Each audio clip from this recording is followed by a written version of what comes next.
Hello, everyone, and welcome back to another episode of Would You Stay Tuned, known to us hosts as WIST, because we don't like to say Would You Stay Tuned. It's kind of awkward to say. I should have named it that or suggested it. But anyway. Did you suggest it? Who suggested But I like WIST as well. Were you though? Almost certain I was the one who suggested that title first, but I know me. I know Ricardo is the one who suggested the concept. He suggested pilots. Yeah. Right. It was probably Dan, because Dan's pretty good at this kind of stuff.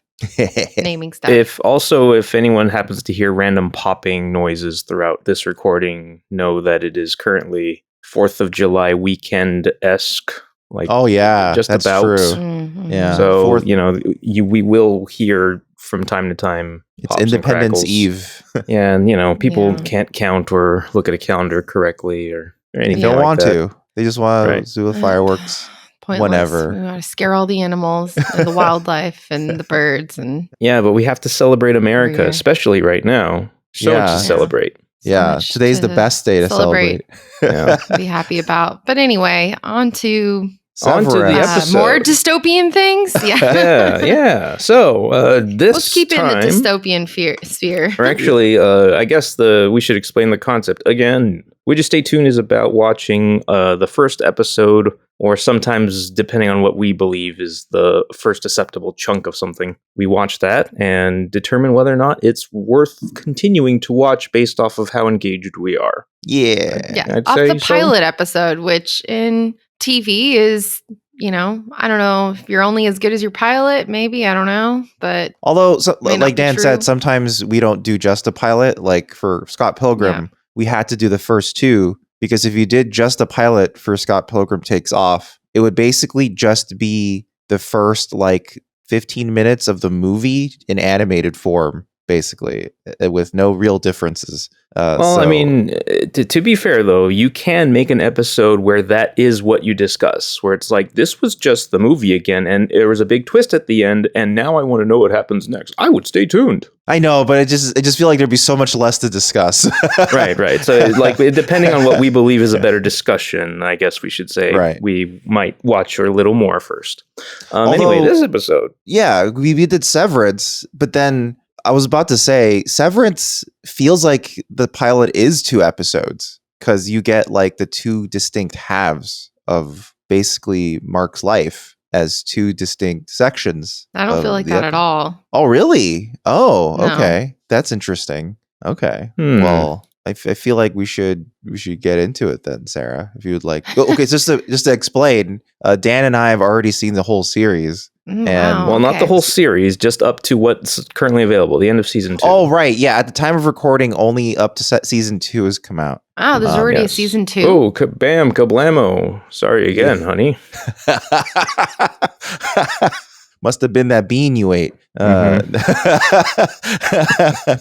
But Sarah just watched the pilot. And also because I thought it would be fun to show her the intro, the opening title sequence. It's a compelling concept, although I have talked to more than one person who has watched the first episode and bounced right off. Yes, I've seen several people who are like, no, and left. And to be honest, I was close to that too, actually. I might be that person. We'll find out in this episode of Would You Stay Tuned. Oh, okay. Well, Sarah, since you watched it for the first time, we'll summarize for you what you saw, in that episode. Or you summarize it, Sarah should. Yeah. I saw nothing, essentially.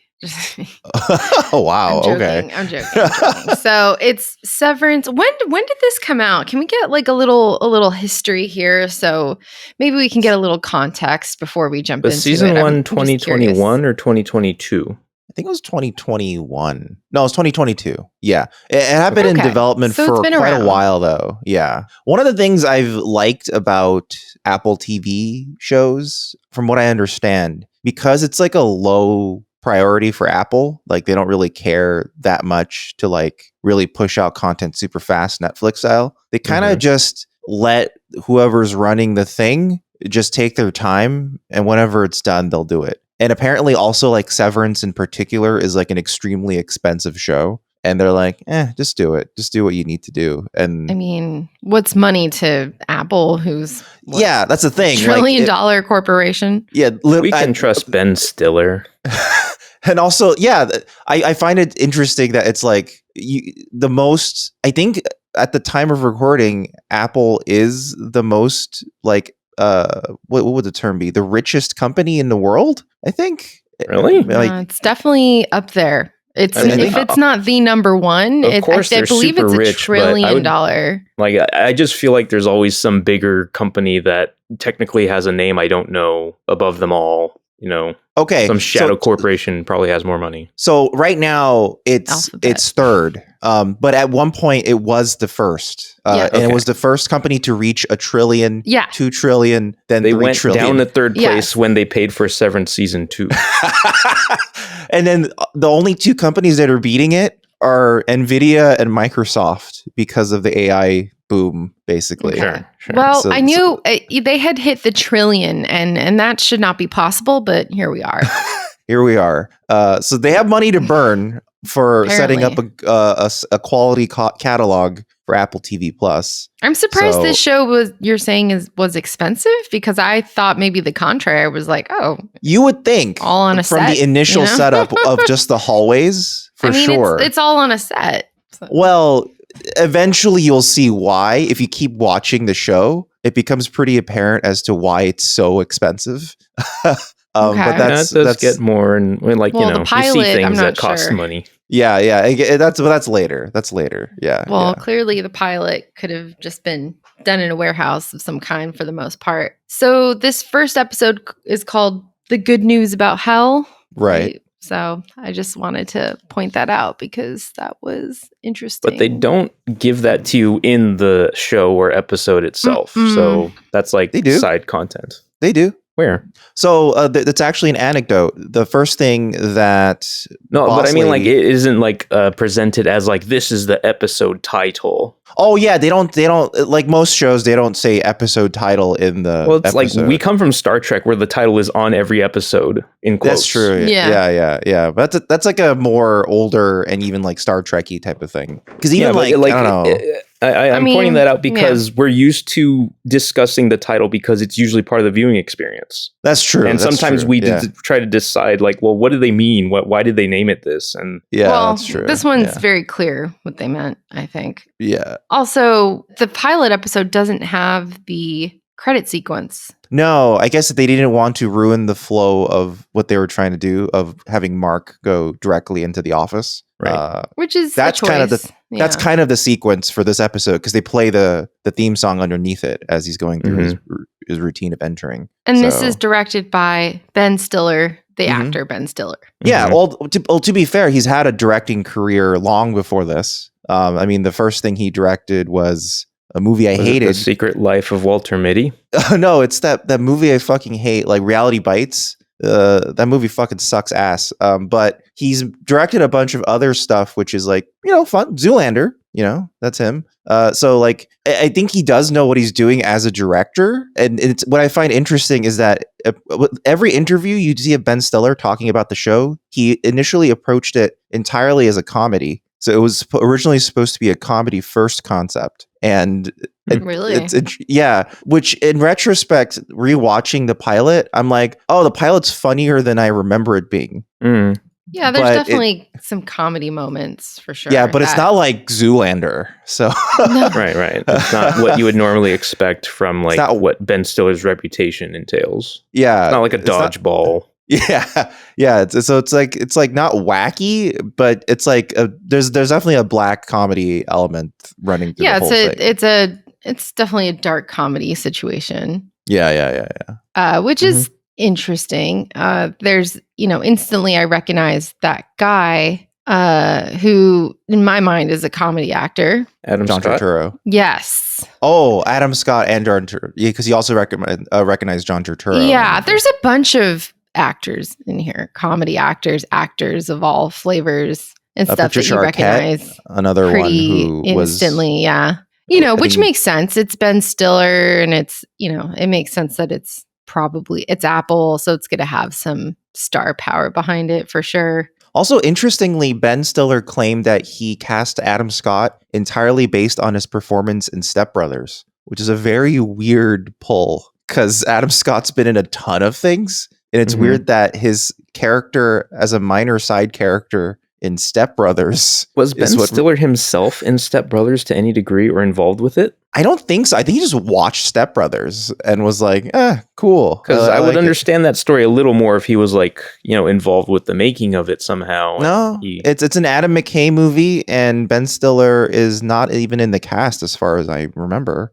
He's not in it. Yeah, so I don't know. It just seemed like a interesting line of thought to be like, sure. I mean, Adam Scott is a great actor in general. I think the moment I thought he was really good at acting is when I saw him in Krampus. And I was like, oh, okay. He's like a really good grounding for this whole dark, wacky movie about an evil Santa Claus. It works really well. He's usually pretty good at playing straight man to absurdity surrounding him. While maintaining a sardonic sense of humor himself. Yeah, he was great in Party Down. He was great in Parks and Rec. So he's solid. It makes sense that he's cast in this role for sure. Yeah. So he was even in the Good Place. Get into it for sure. That's true. That's true. Yeah. We wake up. She wakes up. Helly. We find out this woman is splayed out on a table in a very it's a very striking shot. I guess. It's interesting how specific it has to be that they're on a table when they wake up. That's part of the protocol. Yeah, it's part of the binder. Why wouldn't they have them sitting in a chair? Why would they be dumped on the conference table? But it doesn't make it as cool a looking shot. Yeah, there's a list of questions a mile long here. That's the very first one. Why are we in this position? Who put her on the table? We don't know. I mean, that opening shot alone, it's right away. Cinematography. It's beautifully shot. I mean, don't get me wrong. Yeah, I think what they do is they're doing, because it's part of the show is kind of like a, what's it called? Like a one location show, like part of it. Mm-hmm. So because of that, they try to find lots of different interesting ways to shoot it. And I think they really succeed at that, where they're like, we have a limited set, but we're still going to try to make it interesting cinematography, in terms of the cinematography. And it's a good challenge. Yeah, it's definitely shot well and lit well and all of that. Very competent style choice and production design and everything. This young lady wakes up on a table, redhead, in some business casual clothing on a conference room table. And she wakes up and she basically is very confused, as are we. And, we're in her POV at this point. We don't know what's going on. We don't know why she's on the table. We don't know what this room is. We're confused. She's confused. We're in her headspace, That's the whole point. And she proceeds to hear a voice, a disembodied voice that comes through a speaker of some kind, and asks her some questions on top of all of the questions we're asking in our head, I'm sure. Like, what the fuck's going on? Because we just kind of jump right into it. Right. And, we learn that there's a voice asking her to take a brief survey, which is horribly triggering because to me, I'm just I think about those phone calls and it's can we just ask you 5 questions, take a brief survey? And it's what the fuck is a survey? I don't know where I am. Something that no one ever wants to take. No one ever wanted to take a survey. No one's oh, I would love to take a brief survey. That's not something you want to hear. Even now when you go to Chili's and you pay for your dinner, at the little thing they have at the table now, it's wait, there's a survey before you leave, and I'm it's fine, everything is excellent. Yeah, and we're confused. We're in her headspace where we don't know what's going on. The doors are locked. She's trying to open it. She can't get out. It's just very confusing. There's no windows in this place. It's just gray. And I've noticed the color palette of the show is this emerald green, this brown, these grays, and these little pops of color of blue and green. But they really favor this emerald green color. It shows up a lot in the furniture, I've noticed. I think they essentially do the same color scheme for The Matrix. in Severance. So when they're in the severed floor, there's a yellow-green tint to everything. And when they're in the real world, there's a slight blue tint to everything because everything's always snowy. And that's kind of like the Matrix. I guess in a way. Matrix is certainly greener, though. Oh, yeah. Matrix is like, especially the sequels are obnoxiously green in the Matrix. Yeah. And then in the real world, it's actually in the original Matrix, a slight mix of yellow and blue. And then eventually becomes like a full blue in the sequels because they were like, oh, right, we should commit to our theming. I mean, honestly, the color palette is depression. You know, it's very like sad, depressed, dystopian. That's the Everyone's color palette. Depressed. It's very like muted. It's very muted, and there are no happy characters in the show. No, it's not like a very like happy poppy colorful show, you know? And you get that right from the jump. You know, it's very confusing, very disorienting, very depressing. So she's answering these questions, but they're just basic questions like what's her name, where was she born, something about I think what state, the name of like a US state, I think. Right. And just a couple other really basic questions. And I believe the only question she gets correct is the US state question. Well, not correct. The only thing that she can think of. Correct. Like everything else she had no idea about and said she didn't know, but she could at least name a state, which was Delaware. Yes. They're basically testing the granularity of what she remembers because it's like, like a state is general knowledge, but everything else they're asking for is either personal or hyper-specific knowledge. And those she has forgotten. Correct. And some of the questions they ask in like knowing what we know now, it's like, oh, okay. Yeah, like Mr. Egan. I was like, oh, Egan what's was Mr. Egan's favorite breakfast? It's like, oh, that question, like now we know why they asked that. Yeah, and then later, this is jumping slightly, but when I don't know. I have no I know, but like idea. when they also did like the key card exchange, she's like, by the grace of Kier or something. When I first saw the show, I was like, what the fuck is she talking about? And now I was like, Kier. That stuff is a lot like easier to parse. Is like, oh yeah, it's all here. Yeah, I'm sure they're dropping little tidbits of things that will make more sense if you keep watching. For sure. Yeah. So she can't remember her name. She can't remember her place of birth. She doesn't remember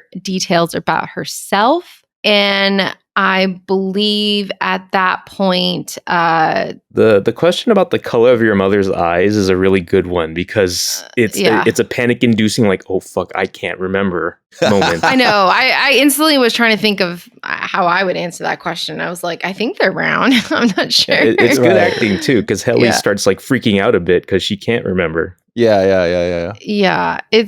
Yeah, I don't know. It's a hard question, but I think at that point, does he come in and introduce himself? Like, oh yeah, he does say that. Like he comes in, right? Yeah. That's when you have the dramatic shot of Mark opening the door, and then saying that was a perfect score. Yeah. He comes in and says that was a perfect score, and you're left even more confused, and you're like, all right, don't know. Sounds weird to have not be able to answer any of the questions, but that was a perfect score. But you're kind of like, okay, maybe that was the point.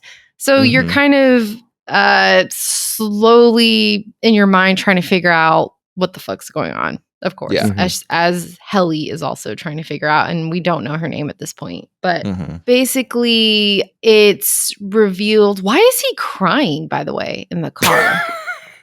He's sad. Sure He's a depressed man. That's kind of why. Oh, okay. Because we cut to a scene of him crying in the car, and I actually forgot about this. But I'm thinking to myself, like, I think it's because later in the episode it's revealed his wife's dead, so I'm sure it's just chronic depression, right? And he's not treating it. He's not treating it all.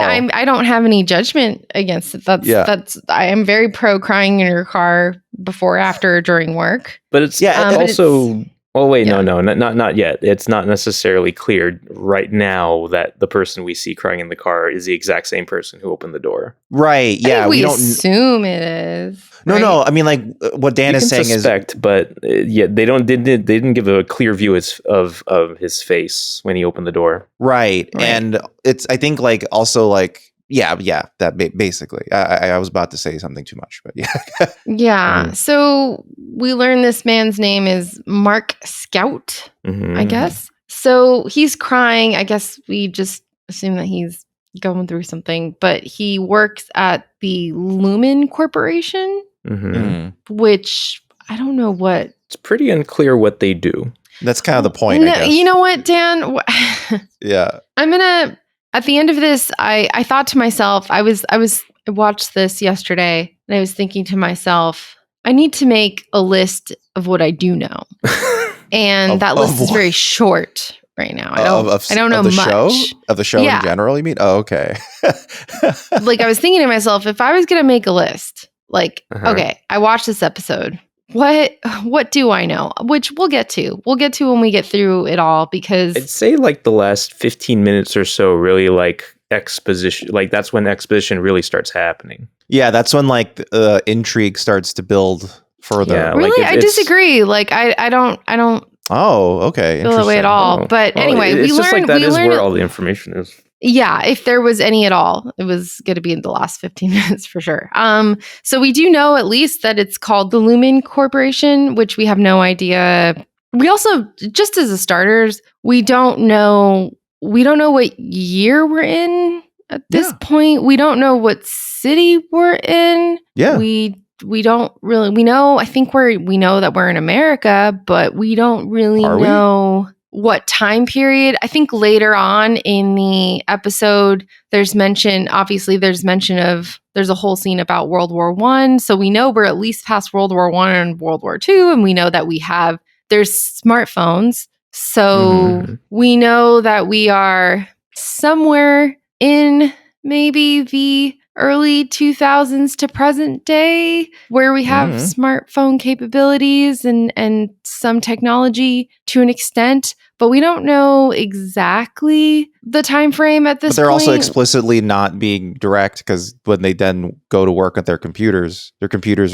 from like the 70s. Yeah, the whole like Severance floor itself is very like 70s retro, like inspired design. Yeah, we have these very like analog computers, which is kind of a trope, I feel like, in some of these dystopian or futuristic or like confusing kind of maybe sci-fi even shows, where you have these incredibly, we're supposed to be in the future, but then the future kind of reverts back to this like very analog way of processing things. What movie am I thinking of recently that we saw this with the Vault thingy?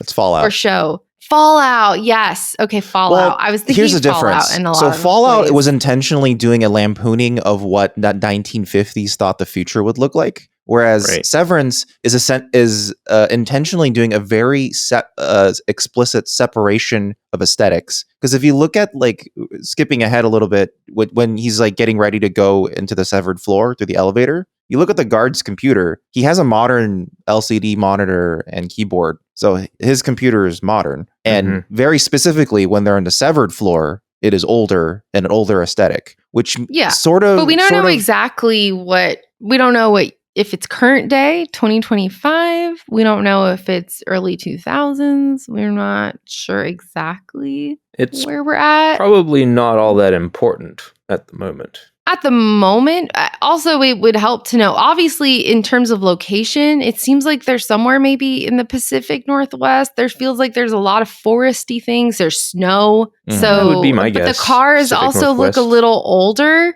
Yeah. So I don't know. True. It's like there's a little bit of a conflicting that make it seem like, all right, and they're kind of Batman the animated seriesing it a little bit, where they mix up eras of technology and it's like, vaguely and all of this timeless. wouldn't really be, I wouldn't be hyper focused on this if I didn't, I'm desperately trying to, because there's very to little to no information, I'm grasping at everything, right? As a viewer, I'm looking at everything. I'm trying to pick up clues as to what is going on. Where am I? What time period am I in? Who are these people? What is this corporation? So I'm going to be looking at, okay, they have a smartphone. Okay, he drives this car. Okay, there are trees, there's snow, there's forests. Like, where are we? If all of that was given to me up front, like, hey, we're in Portland, it's year 2024, 2025, then I wouldn't be so focused on this, and maybe it would be like more stylistic or character choice in terms of like choosing certain things. Why is that so important though? Why is it so important to know what city they're in and what time they're in? Because we're disoriented, right? It's important for me. It's as important to me as it is to the characters, where they're trying to figure out what the fuck's going on, and I'm trying to figure out what the fuck's going on. Like, we're clearly with them in their POV, right? We don't know anything more than they do at this point. So well, yeah, I know, but that's like, don't you feel their panic? Like, she woke up in a panic, right? She's like, I don't remember shit. And that's scary, right? So like, we're trying, the whole point is they're trying to make you feel disoriented. They're trying to make you feel like you don't know exactly where you are or what's going on or what time period it is. And it's working. Like, definitely as a viewer, you're trying to use all the clues that you can to try to pick up more information, which I'm sure the characters are also doing, because they're human and that's what humans do, right? They use context clues. They try to figure out. Well, I find it interesting because the only character who does that is Helly. And then the other characters casually just accept everything as they've been given. Like, nobody else is freaking out. Like, it's really just Helly. And Helly is not your POV character. She's only the intro character, really. And by the time Helly is our introduction into this world. She is who we are. We are Helly. Right. I think for portions of the episode, we can assume the role of Helly. Sure. Yeah. Like, we're trying to figure it out. Obviously, what's his name? Mark, he already knows. He's been there, done that. He's a little further along in the process. But clearly she is supposed to be Anywho, so we learned there's a security guard check. There's clearly something that's called like a severed floor. The office building and the office campus and parking lot looks like what I would imagine the Apple offices to look like. Oh, you mean like the above floors before you get to the elevator? Like the really just super the open, wide, all of it, futuristic. All of it is like, I'm like, oh, is this the Apple offices? Like, I don't know. It just feels like this is what it would look like. I've never been to an Apple office. It actually kind of reminds me of what I recall seeing of the Pixar office design layout a little bit. Oh yeah, that too. Yeah, like the main lobby, lots of glass. It just feels very like cold and removed and like modern. But then not modern. Yeah, it's confusing. But anyway, this is how I would imagine the Apple offices looking. So he goes in, he does some kind of outfit change, puts his coat away. He has a locker of some kind where he's clearly switching out some badges. Changes the Mr. Rogers sweater. Yeah, and he's changing out a watch, some badges, maybe. Even his shoes. Yeah. It's a whole thing. Not really sure. We don't know. This is, again, add this to the list of stuff we don't know. No idea why he's changing all this stuff. I assume, I'm not sure. I can't say. Don't know. So he goes greets the security guard. He just says some pleasantries, gets security scanned. Obviously, he's going somewhere that's really high security, and he's going to a severed floor that is in the basement or below ground. Right, and during that elevator ride, I feel like there's a pretty good like visual clue to give some insight as to what is happening. Right, you got they use the Jaws effect, the vertigo effect. Yeah. You see that definitely use some something happens there to Mark as he descends and his demeanor changes. Yeah, I mean, there's two things going on, one of which Adam Scott had talked about before, which is that he intentionally, when he's above ground Mark Scout, he holds his posture as he would like he would in normal life, which is slouching a bit. And then whenever he's in the severed floor, he's Mark S, he intentionally straightens his posture. So that's one physical thing that he does. And then the other thing is every time they do the transition on the elevator, they use the vertigo effect where they dolly back as they zoom in. Yeah, to like get the So it's to mark some kind of transition, right? So we're like, all right, something's happening. And I think by the end of the episode, we kind of realize there's some kind of like mind shift, whatever. It's clearly marked because as he does descend, as he does go down, to lower level the building and he gets out, his expression changes, and then he also finds the fucking tissue in his pocket that he was crying. Mm-hmm. Or I found like, that to be an interesting detail. He was crying. Yeah. Well, I think that's a detail that he's kind of like, what the fuck is this? It seems like he doesn't recognize it and he doesn't realize that he was crying. Well, it's two things. He finds a tissue and he's like, what's that about? And then he starts sniffing. And because he had been crying the whole time, so his face would have been full of phlegm. So he's like, I'm like sniffing. And everyone misinterprets it as him being sick. Because the entire emotional connection to the physicality of him is gone. He has no idea why he would need a tissue. He has no idea why it's like his memory has been altered / erased. Yes. Because suddenly he doesn't recognize these things. And then he throws the tissue away and you're kind of like, and he seems like very happy to throw it away. Like he's just kind of like weird. I don't know. His whole demeanor is different, right? He's kind of smirking. He's going through this incredibly long maze, like nondescript hallway. It's like a torture comedy sequence. The walk down the hallway ridiculous. Is where like people I've talked to, it's like I couldn't stand that hallway thing, and I didn't want to watch it anymore. No, I thought it was funny. The hallway thing was definitely that's what people told me, and I was like, oh, okay, like all right. It goes on for a very long time, and you're kind of like, okay, this is. I don't know. They try to keep it spiced up with some samba music, which had hitherto been not used. They inject a little bit of fun in there. And then length is the point. Like the point is that like one, it's like it's ridiculous. It's ridiculous. It's also like kind of like how it's clear that the architectural design is not efficient at all. It's probably like a very bureaucratically designed set of hallways where it's just like, I've been saying this since I saw it. It's Drug Co. from the Drew Carey Show. Yeah, this is Drug Co. Yeah. Drug Co. Lumen is a Drug Co. subsidiary. Yeah, pretty much. This feels so much like a Drug Co. to me. So he, after a very long walk through a very confusing, nondescript white hallway, he makes it to his office space, his cubicle space, which is also very strangely set up. And again, with this emerald green color palette, it seems to be emerald green, gray, like they're doing the pops of color is emerald green. Right. And that's their choice. And it shows up all over the place. And their cubicles are like in the center of this room. It's just very strangely set up. I'm not sure why. They're set up in like a swirl fashion. So like so they can kind of see each other's faces. Yeah. The way the cubicles are set up, which I actually have seen this. They have like the little pieces cut out so you can kind of see each other's faces and talk to each other sitting down. Yeah. But you see I'm like, oh, he has coworkers. Wow, I was really convinced he was just going to be in a room by himself. But he has a pretty like spirited, normal coworker conversation, which caught me off guard because I was just like, oh, this is such a strange world. But they're kind of like joking around, like, oh, whatever, work. Oh, so-and-so's not here today. Oh, they don't show up. Like normal work stuff, work banter, I guess. Yeah, it's totally relatable. And I was really you find an established normalcy in whatever absurd crap you're doing as a job. Yeah. Yeah. And they're clearly also working on these like very analog machines. There's a bunch of numbers. It looks like a video game.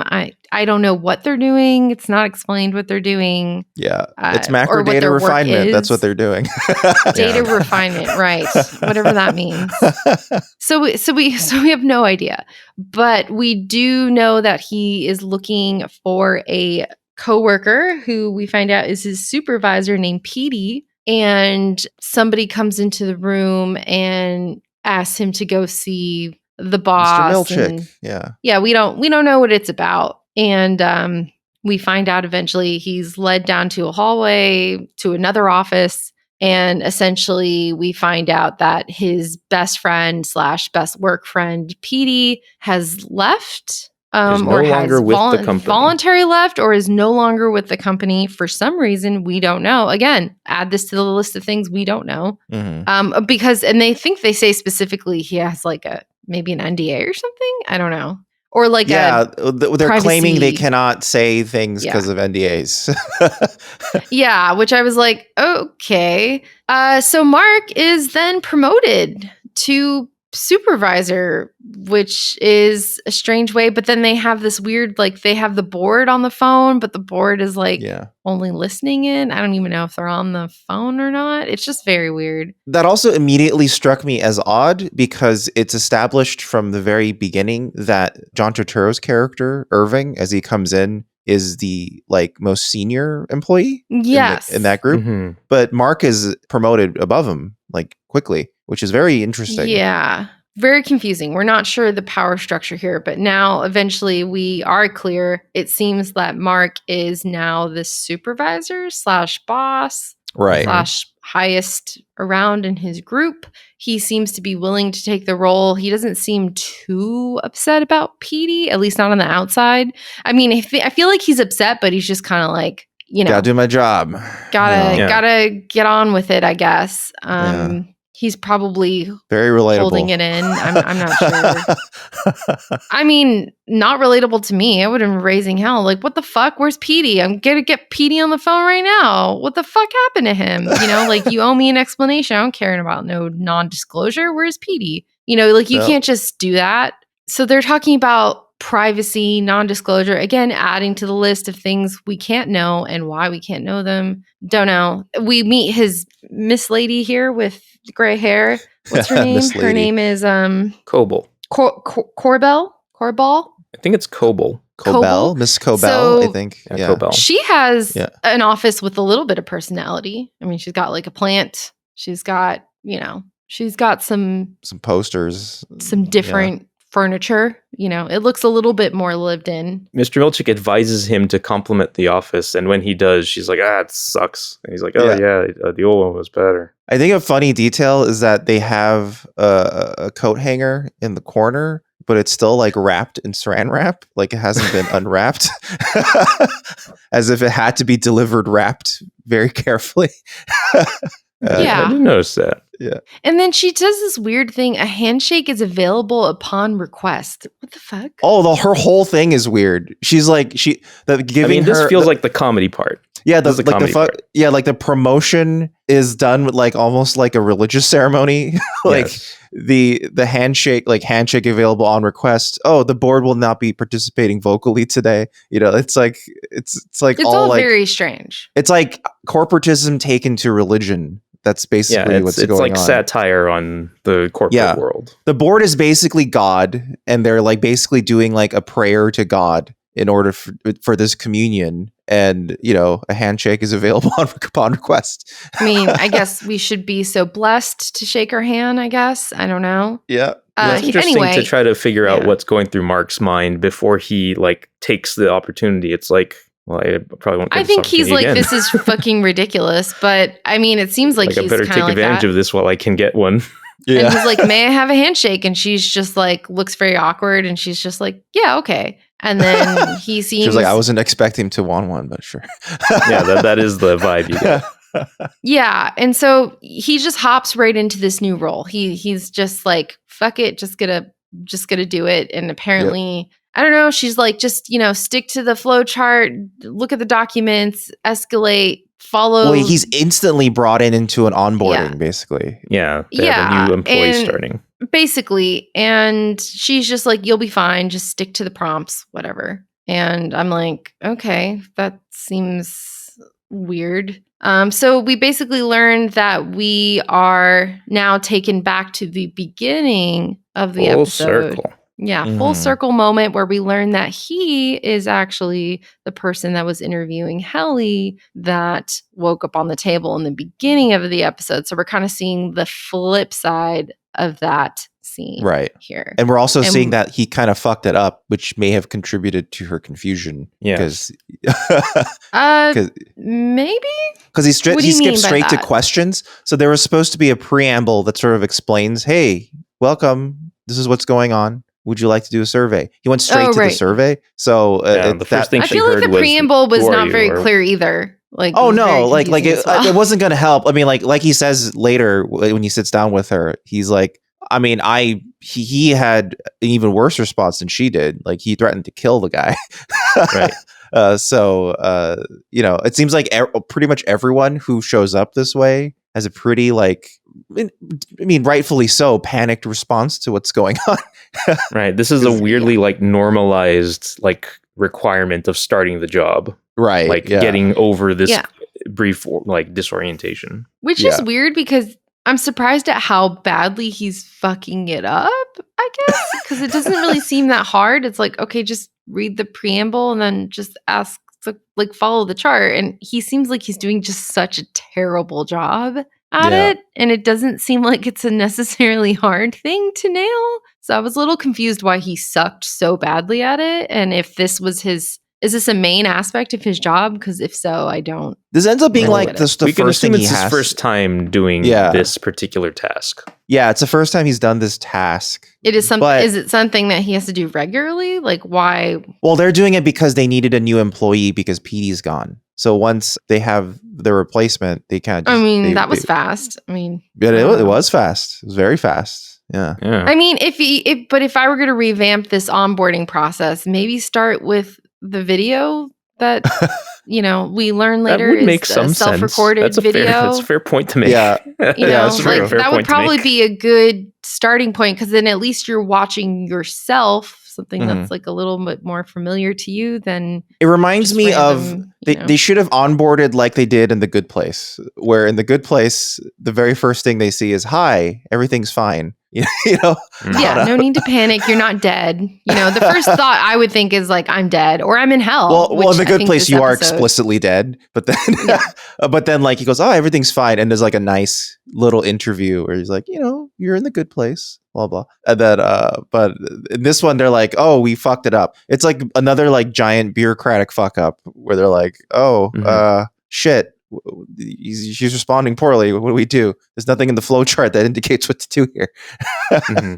So at this point, we're now switching to Mark's POV and his perspective on things. Yeah, we had ever we since start to the car. follow him. Yeah. At this point, this is kind of this switch here of maybe this is what made it feel like two separate episodes to you, Marvin. But at this point, we it's later on when it feels like it separates into a separate episode. So basically, after the survey, Helly's demanding to leave. She's confused. She doesn't understand. Mark sits with her and tries to calm her down.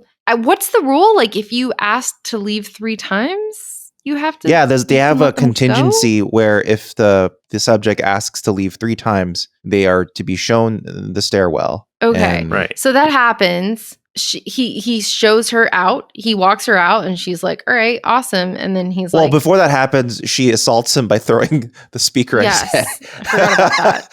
She does. It's a pretty funny moment. Yeah. Throw first F-bomb too. Yeah. She does, which was pretty funny. It was a comical moment to see him get hit in the head with that thing. I think a lot of people would react that way. Yeah, to be honest. She's actually being pretty calm, actually. Yeah, she is. She probably thinks she's been taken captive somewhere. She's trying to get out. Yeah, your first instinct would be that I've been kidnapped in some way and I'm being extremely gaslit. Yeah, as to what's going on. Exactly. And so she is then walked to a stairwell, but he can't watch her leave for some reason. I don't understand that part. The protocol won't let him. I don't. He follows the rules. It's the rules. Right now, tries to follow the rules. I don't know why that is a rule. I'm not sure. We don't know. Yeah. The severed floor is very secretive and mysterious. So add that to the list of things we don't know. We don't know why he can't watch her leave. He has to go around the corner. Anyway, she tries to leave multiple times, but it seems like she's stuck in a loop, which is really terrifying. Every time she goes outside, she kind of walks back into the same door and office, and he kind of gaslights her and says, "No, you left," but I don't know. Well, he isn't gaslighting her. He's being completely truthful. Yeah, she came back every time. She keeps. I don't understand that. So what's going on is you're only seeing her consciousness. You're not seeing the other Helly's consciousness. So she's leaving for the day and coming back. So what's happening is she leaves. Then the Helly that's non-severed is going, "No, I want to come back in." And then she immediately comes back in because your consciousness as a severed personality only exists on that floor. You only see the exact moments of you leaving and coming back. You don't see any other moment. So that's what he's saying. He's well, like, why is unsevered Helly choosing to walk back in? Does she understand where she's walking back into? She wants to be there. We're not super sure of that, but at the very least, from the video, you can tell that outside Helly is very much on board with putting inside Helly into this situation. Yeah, explicitly. Yeah, it's just that wasn't. Yeah, I don't know. It's weird and it's confusing because I don't think it's that confusing because they show one instance of it where you see the full version instead of just her POV. You see her walk out. Then about 5 seconds later, she walks back in. Mm-hmm. Whereas before you saw 2 POVs of her leaving and coming back in. That's to confuse because that's from her point of view and she's also confused. But then you see a version of her actually leave, then come back. Do you mean the one where she ran out? Yeah, but she like walks out, then you see her come back in eventually, calmly. And you see it's specifically happening. Like it's not like a trick. Like she is coming back. The other Helly is coming back of her own accord. It's not like a weird revolving door or some sort of magical illusion. But she seems, I don't know. It's just weird because then she comes back and says like, you know, am I dead? Why can't I leave? I mean, obviously the severed Helly is not, it seems like a revolving, like she's stuck. Yeah. Mm-hmm. You know? That is the moral quandary of Severance. That you have created a separate person that is stuck. But it feels like she's not okay with that at this point. Yep. But it seems like she's confused and not okay with it. Yep. And that's the point. Set with it. Yeah, I get that. I'm getting at. It's basically making a part of your life a slave that they have no control over. The only person who has control over that is the person on the outside. Yeah, it's like giving birth to just a piece of yourself that lives at work. Yeah, and only at work. And the thing is, if you think about it, if you decide to no longer do it, you're essentially killing the other person, right? Because they'll never become conscious again. So you gave birth to life, a separate life. Well, it can't be reversed. And it cannot be reversed. I guess I hope you have this job forever because you would hope so, but then eventually people do retire. And then eventually that work person is dead. Doesn't seem like this is a really good plan because it can't be reversed. So whatever. Anyway, Helly is brought into practice. Yeah, clearly. Well, that's brought up at the dinner party where it seems like they talk about the lack of dinner party. Right. What we'll call it because there's no dinner. This is the most punchable guy in the world. Her fucking husband. So Helly is brought back to the office. She's given a video of some kind, a CD, which also another dating factor, right? It's a fucking DVD, CD type thing. You're kind of like, all right. It's not a VHS tape, which they could have done. It's not a VHS tape, which would have been, but it is a CD CDR. Or DVD or a DVD. I feel like it's just been like this is the natural shift of what old tech is for modern day, you know? I guess that's possible too. But we have smartphones at this point, so I don't know. Like, it's just, it's no, what Dan means is that the aesthetic of old technology is now CDs, not VHS tapes. That's what he means. Yeah, so it's like when you want to like produce an aesthetic of like this is old tech we're using, not modern tech. They go up to CD generation, but not quite back to cassette generation. Yeah, cassette's ancient. I think that's probably true at this point because of how time has moved. I guess you really wouldn't put like, you know, a vinyl on or something, a record, you know, unless put a laser disc on. You're trying to go way, way back. But this is only trying to go a little bit back. Right. A little retro,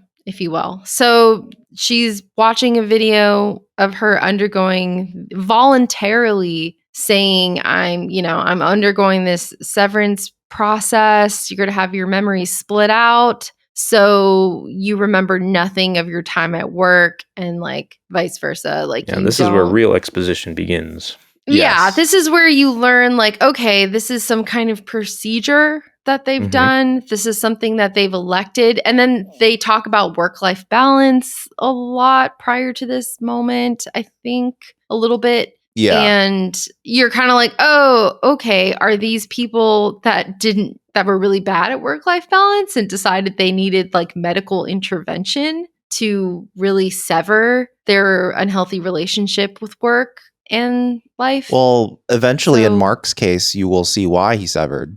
Well, I'm assuming it has something to do with his deceased wife, probably. Well, you don't need to make an assumption. They say it pretty explicitly. Yeah, but like to what extent we don't know how she was involved, you know? No, not about her involvement. They pretty explicitly say later in the episode,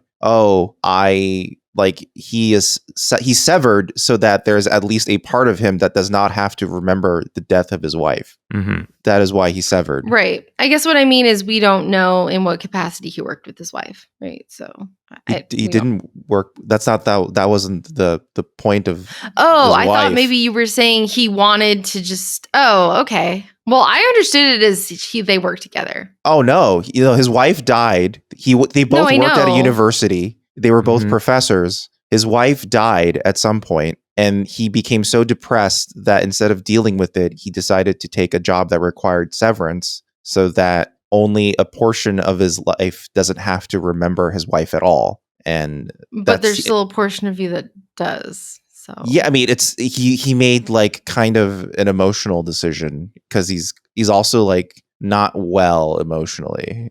Right. It's clear that his decision to do the severance procedure has not, meaningfully improved his depression in the real world or anything like that. My first thought was that the severance procedure is not to solve an emotional problem or a work-life balance problem. I thought maybe initially it was because they were dealing with such sensitive material that they literally needed to not remember what they were working on in the outside world due to disclosure, because they do bring up a lot of privacy stuff. So I was like, oh, maybe they're working on some really crazy fucking shit that's highly top secret, and this is a procedure that all employees have to go through. If you work here, you have to sever. That's just the procedure. That is an external premise. Yeah, that's true. Yeah. So that's what I thought initially. I didn't think it was because, I think there's definitely I just want to go through a grief process where I just want to have a portion, or I'm having trouble with work-life balance, or I'm having mental health issues with work and I want to sever.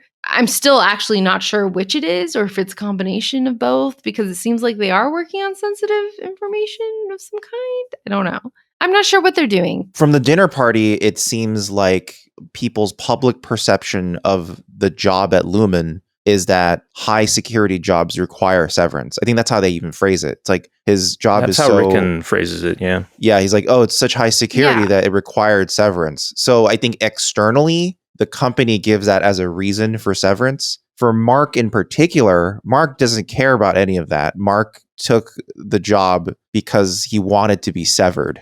Right, and it may not, took the job. We don't even know what the job is right at this point. So it's macro data refinement.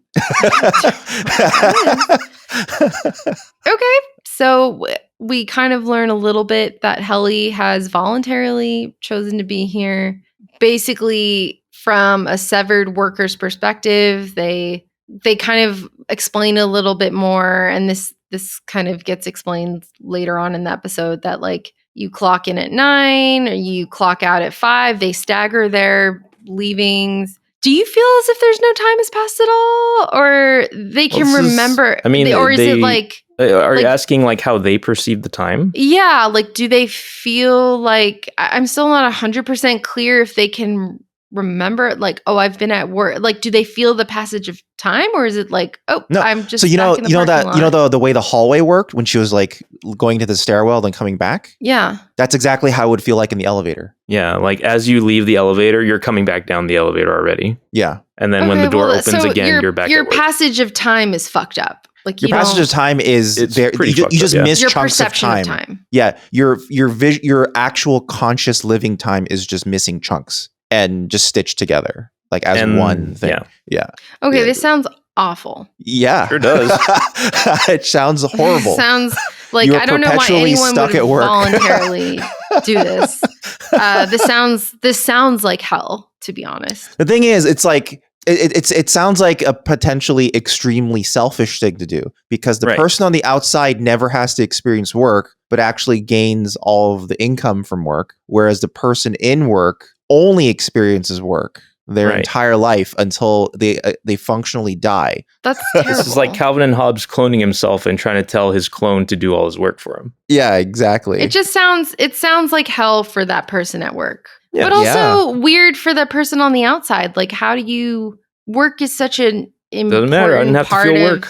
Yeah, work is such an important part of connecting with people. You know, when you first meet someone, unfortunately, one of the first questions we ask is, what do you do for work? You know? Yeah. Shouldn't be. But this gives you work-life balance. Yeah, but it's not, everybody's not severed, right? In a horrific way. If but this brings us to the food-free dinner party, which is very bizarre.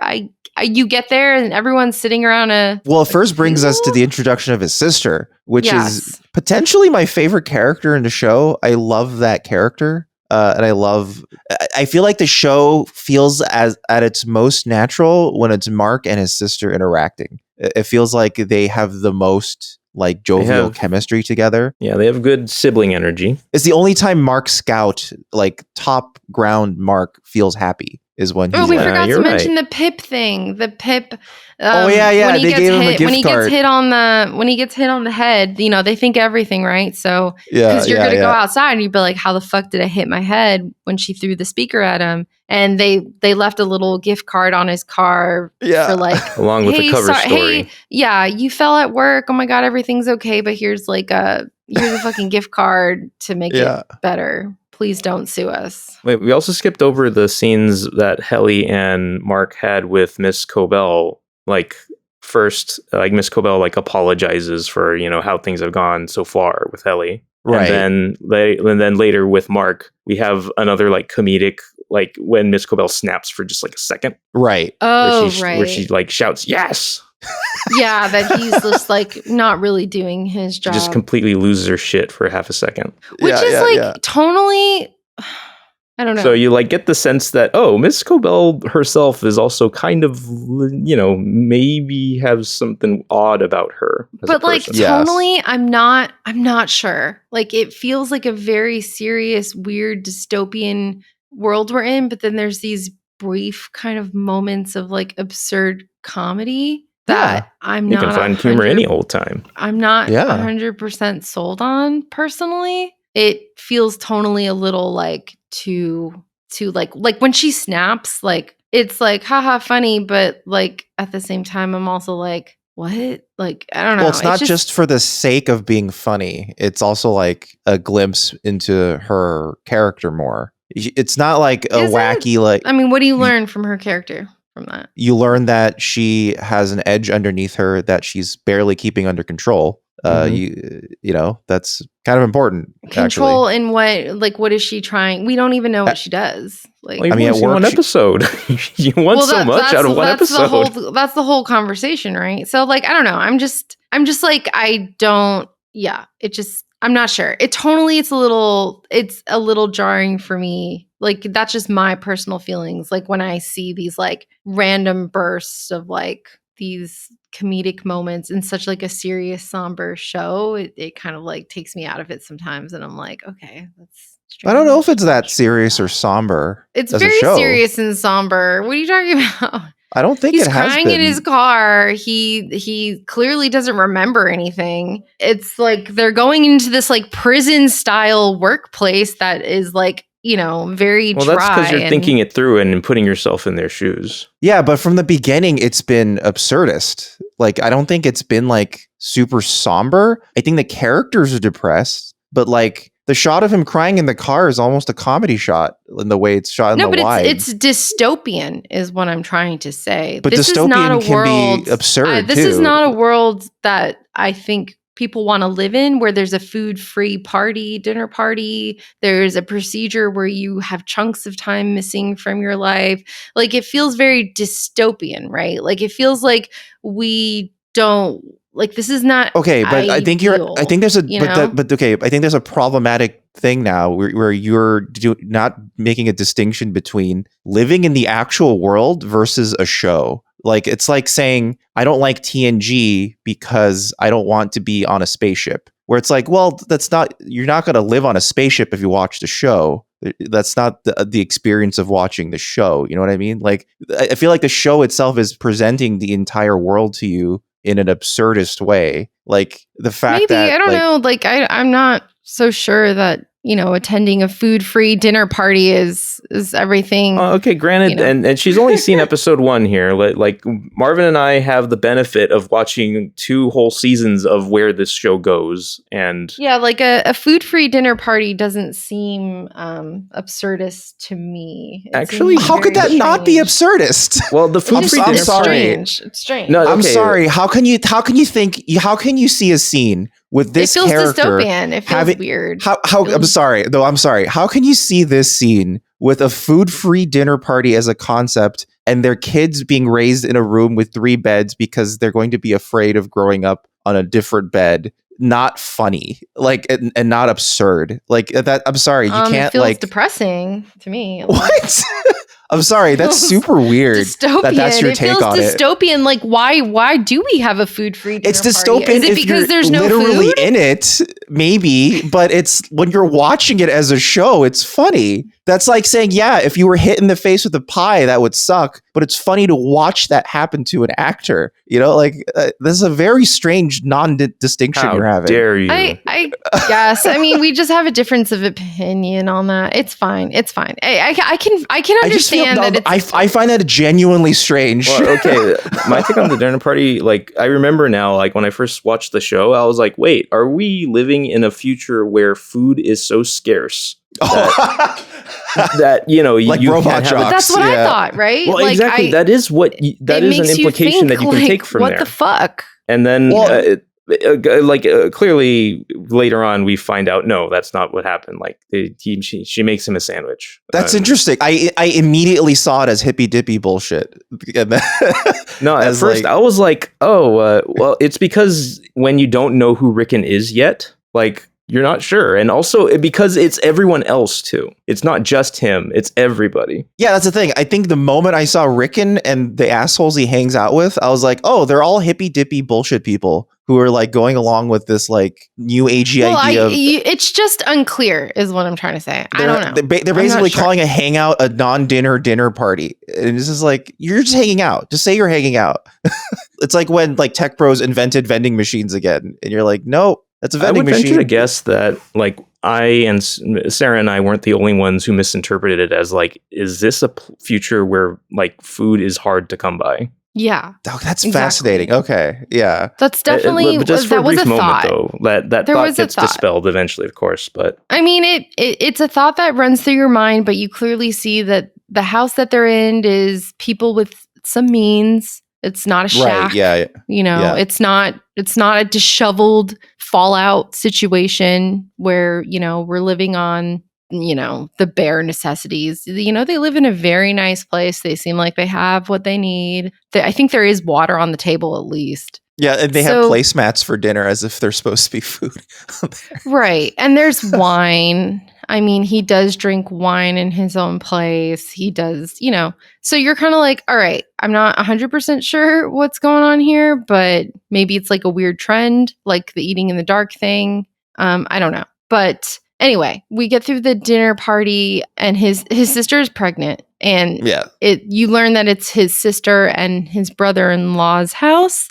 And the topic of his severance is brought up, and it seems like not everybody understands what it is or that he even had it. Right. I think his sister, who spills the beans? Rickon drags him out into Rickon. it. Yeah, the and then sister tries to stand reprimand him a little bit about it. Yeah, because it could be a very private thing. It seems to be a touchy subject in this world, and even a political topic. So right. Yes. They make it very clear that it's a very polarizing topic. It's very political. It's something that's not very well understood. So it makes you feel like, okay, this severance thing is not the norm. It's not something that everybody has gone through or even understands. So that provides a little bit more clarity. Saying that, the friends and the people at the dinner party don't really feel as understanding, and it gets super awkward and weird. And Rickon is such a weird name, by the way, because he says, "Oh, hey, Rick," and he's like, "It's Rickon." I know that immediately goes, "Oh, it's one of these guys." Because he says it backwards people way. Are allowed to be particular about their names. No, but because Rickon, he said it the backwards way. Because usually when people say, for example, an example would be, oh, Christopher. He says, no, call me Chris, but he says it the backwards way. He says, oh, hi, Rick. Oh, please, it's Rickon. As if that's supposed to be the easier option, Well, there's people who want to be called, Zachary instead of Zach. Oh, no. I mean, there are people who dislike their nickname. No. What I'm saying is that's completely valid. When someone Michael says instead of Mike. When people say, "Oh, it's actually Christopher, not Chris," that's one thing. But he says it in a way as if he thinks he's conveniencing him by saying, "Oh, please, it's Rickon." Like he says it in this way. I didn't take it that way. I took it that way, where it's like, I immediately was like, Rickon. That's such a weird name, but okay. Yeah, he has this like weird, as if like, oh, it's better this way type of like attitude towards it. So, Yeah. So anyway, it becomes very awkward. The dinner party, the foodless dinner party ends, and his sister makes him some food after, because obviously. So he spends the night at his sister's house because it's late, and she insists, and she makes him a sandwich of some kind. And as he's going to bed, you see him. Marvin touched on it briefly, the whole bed situation, which they're having a baby, but I guess Rickon believes that if you take away a bed or switch a bed, that it's very traumatic for a child. Yeah. So you should have every bed possible in there. So I'm not sure. He'll naturally. He's written to be an absurd character. Yeah, he's very absurd. This makes me also think Pacific Northwest, because he's got the vest on. It's like very hippie, white guy, beard. Sure. I'm like, are we somewhere in Oregon? Are we in Seattle somewhere? It just seems very Pacific Northwest, very like, I don't know. That could be me. Very judgmental, but I always thought the feeling it was actually in like Maine. I felt it was like really, it feels really very like high Pacific up East Northwest Coast. I'm not sure why exactly, but that's just what I always felt. Well, there's clearly a forest because Mark sees a man in a business suit staring at him through the window in the woods before like he kind of disappears. And he's kind of like, whoa, did I see that? That was really weird. He calls him a businessman, right? Yeah, I believe so. Like I saw a businessman in your yard. I kind of like. Yeah. I like how that's his description of him. Yeah, and he's in a suit. You're kind of like, is this a ghost? Is this a paranormal thing? Don't know. And that's where my mind jumps. He tells his sister about it the next morning, and she's kind of like, I don't know. There's like a bar down the road. Maybe someone wandered into the yard last night. I wouldn't be too hard on it. And then he goes back to his little cookie cutter house, and he ends up going to Pip's. Yep.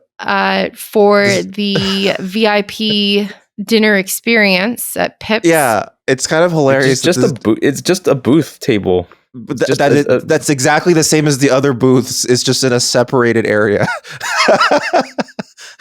Yeah.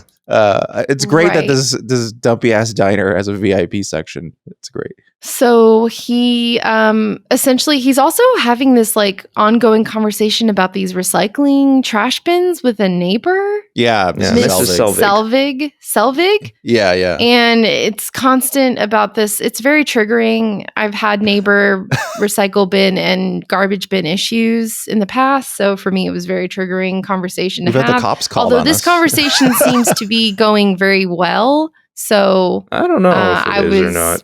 Yeah. Well, it seems like it's not escalating. Like it's not like, I had the cops called. She does remove it at the end of the day to have his spot open. Yeah. And also I'm kind of like, don't be this guy that's all weird about the trash bins, the recycling bins and all of that. Well, he explains why he needs them moved. It's because when she puts out the one that's unnecessary, there's not enough room for his. Right. That is necessary. On a pickup day where it needs to be a certain bin and not the other bin. Yeah, and his street's narrow, so he can't just put it in the street. So he can't.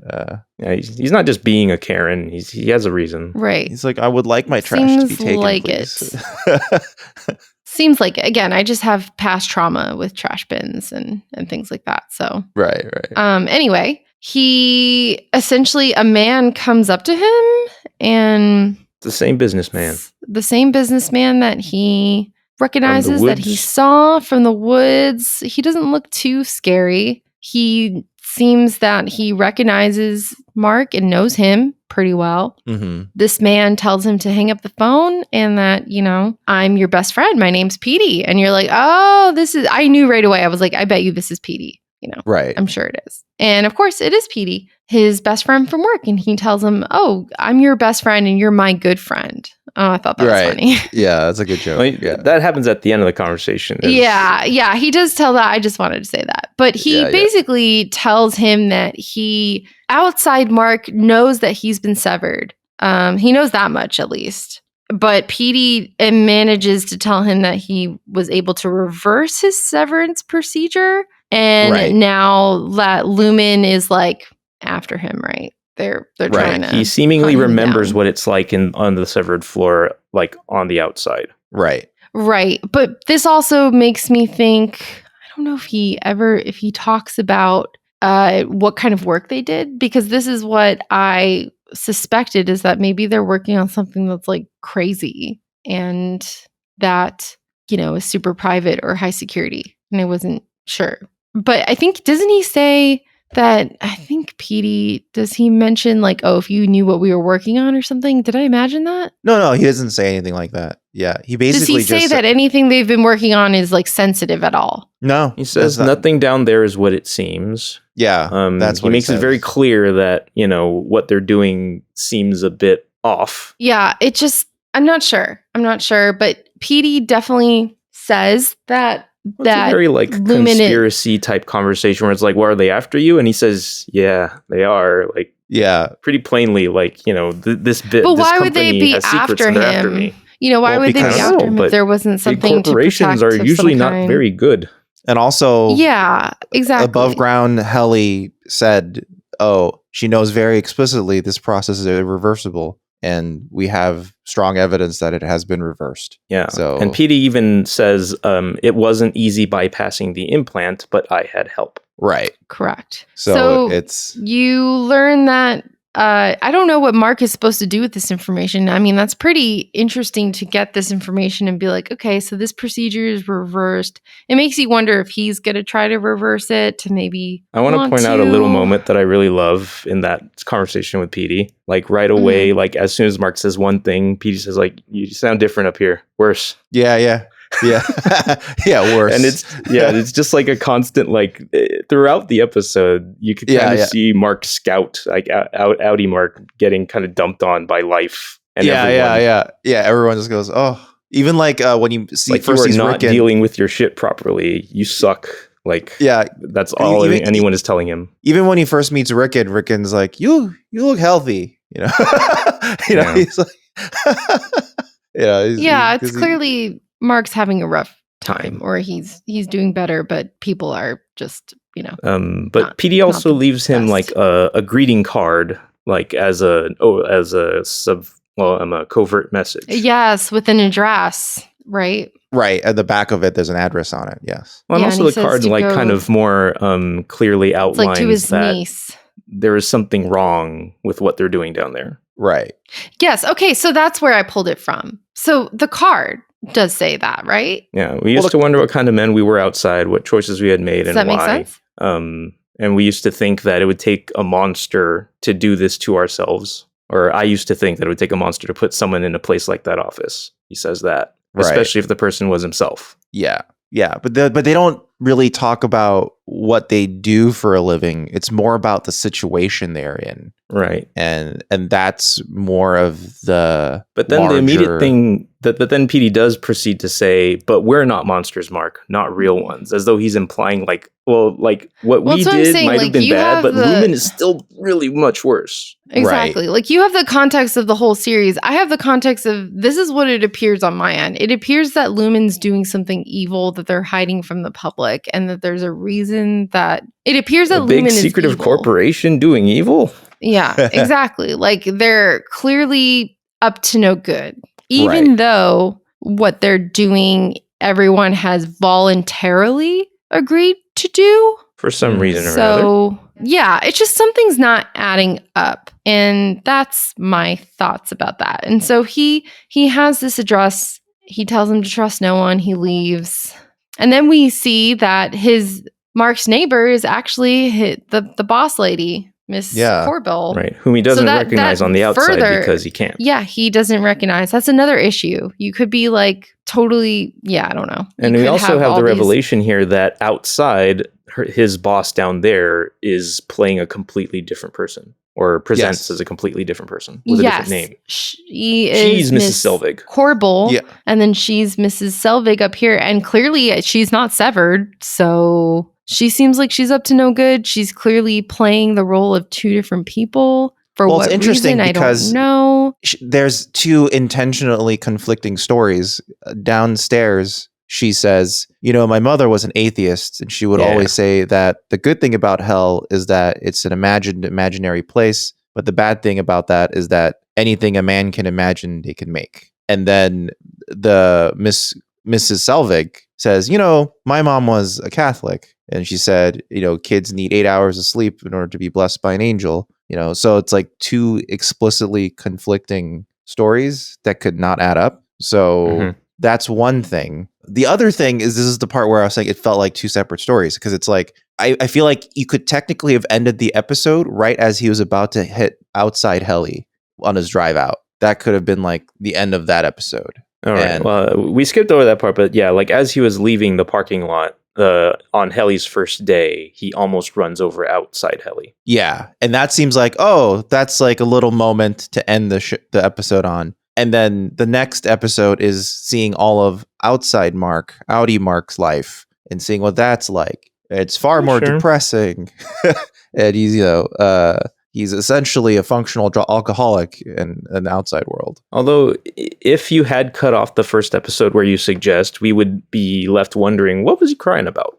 Right. Yeah. So it's good that it all was kind of put into one episode. And so you kind of got like it works as a package, I think. I mean, it works as the episode in particular is like more of like a full intro for Mark. Like you have a cold open almost with Heli, and Heli is later exposition, really, more than anything for the episode. Yeah. And then the rest of the episode is really exploring Mark's character and life and why he is here, Heli is used as an introduction to what has already happened to Mark. Right. So that's kind of what the episode ends up being about. Sort of more of a character study of Mark in this situation. And at that point, the episode ends. Mark arrives home and he greets Mrs. Selvig, and it turns out to be Miss Corbell. And then, boom, we hit the credits. Yeah. End of the pilot. Yeah. And you're left thinking to yourself, do I go watch episode 2? Do I turn this off right fucking now because I don't have the time? This hurts my head. I personally...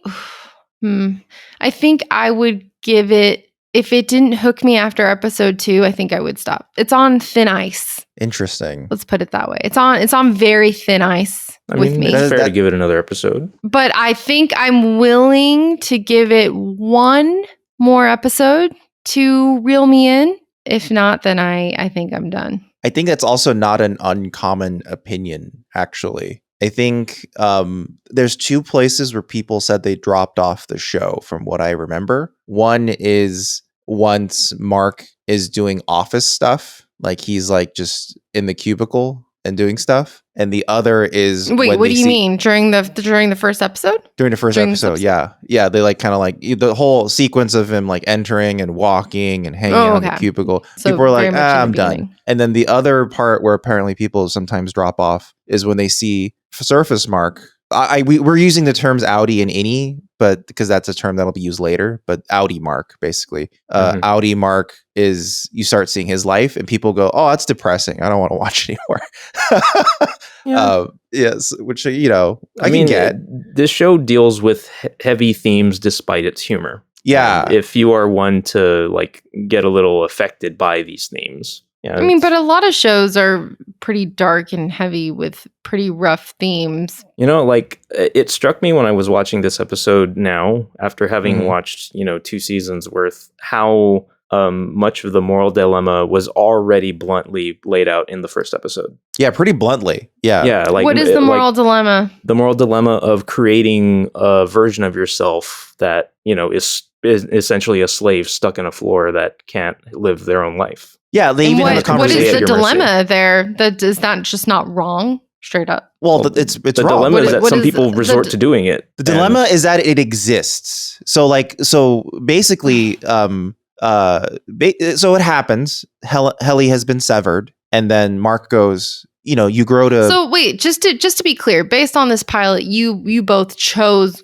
to move on. It was compelling enough for you to keep going. Yeah, we watched the whole series. Not based on the second episode, not based on anything else, or. Well, in the real world, let's be blunt here. In the real world, Severance is a highly critically acclaimed show, and if you watch one episode and you're not hooked, you have the support of everyone else telling you to watch it, to be like, well, I can give it a couple more tries before I drop it. I was actually not sure about it. So the thing the part that actually made me go, oh, is this not going to be good, is the very first scene where he starts crying. Because I was like, oh, this is like a bad crying acting scene. Is this going to be like kind of this bad the whole time? And I think that actually is Adam Scott's like weakest performance in the entire series so far, is this crying scene, because it seems extremely fake. It's also why I thought it was so funny rewatching it, because it seems like it's almost like fake comedy. But it's also completely without context, which is why it's easy to veer off into the comedic interpretation, because there's literally nothing to latch onto. It reminded me of the way Ben Stiller cries at the end of "There's Something About Mary."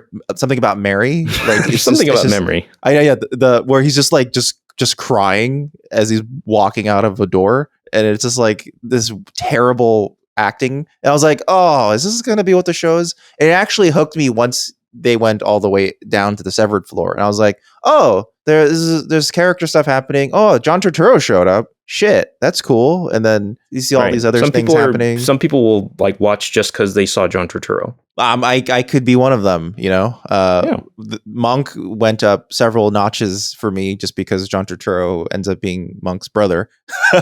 So I'm like, nice. Oh, cool. But then I think, honestly, having seen the 2 seasons that are currently out, it is probably, in my opinion, the best show since Better Call Saul on television. Whoa, are you serious? That's high. That's a high absolutely. One. Having. What do you think? What do you think? Do you think I would like it, knowing what I like? And I love Better Call Saul. Personally, I think that perhaps your personal traumas with work might interfere with your enjoyment of the show. My personal trauma? Doesn't everyone have work trauma? No? Sure. Yes, but there's also like a way of like compartmentalizing it into a show. Have we not all been traumatized by the corporate? I think there's 2 things that I was noticing in the way you recap it. You tend to like insert yourself into the actual scenario instead of observing the scenario. Well, that's what they're asking us to do. The POV starts out from I don't think it is. I don't think that's how shows work. I don't think shows are asking you to physically insert you're not playing an immersive video game. It's also like, I don't have any additional information. I don't have any information. There's nothing for me to go on. But that's the other thing. I think it's like, and I notice this sometimes when you watch shows in general, you tend to go, what's going on? And I'm like, keep watching. That's the point. Like, questions aren't answered immediately in shows. Okay, so this is what I was thinking. I felt like this whole pilot would be a really good first act. Oh, for like a movie? Then of like the show. Like maybe condense it into the first and second act of the pilot episode. And then we start really answering some questions. Because for me, like, if I were to break it down, what do I know?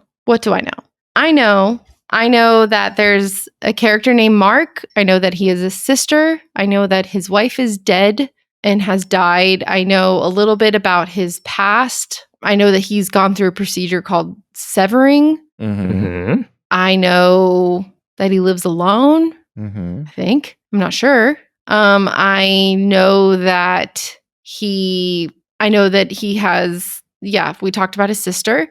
I know that he works for a company named Lumen. I don't, and that's about everything. I know that he has a best friend named Petey, who is also his coworker. One version of any version of him does. Yes. Right. There's essentially two characters. Mark is essentially two characters. Right. In the outside world, I don't know of any other relationships other than his sister and his brother-in-law. And that's about it. What I don't know is I don't know where we are. I don't know what time period we're in. I don't know what Lumen does. I don't know what the severance procedure, what's involved in that. Like, I don't know, like, you know, the qualifications for one. I don't know anything about it other than it's some kind of medical procedure that's elective. I don't know what he does for a living. I know what he used to refinement. do. Yeah.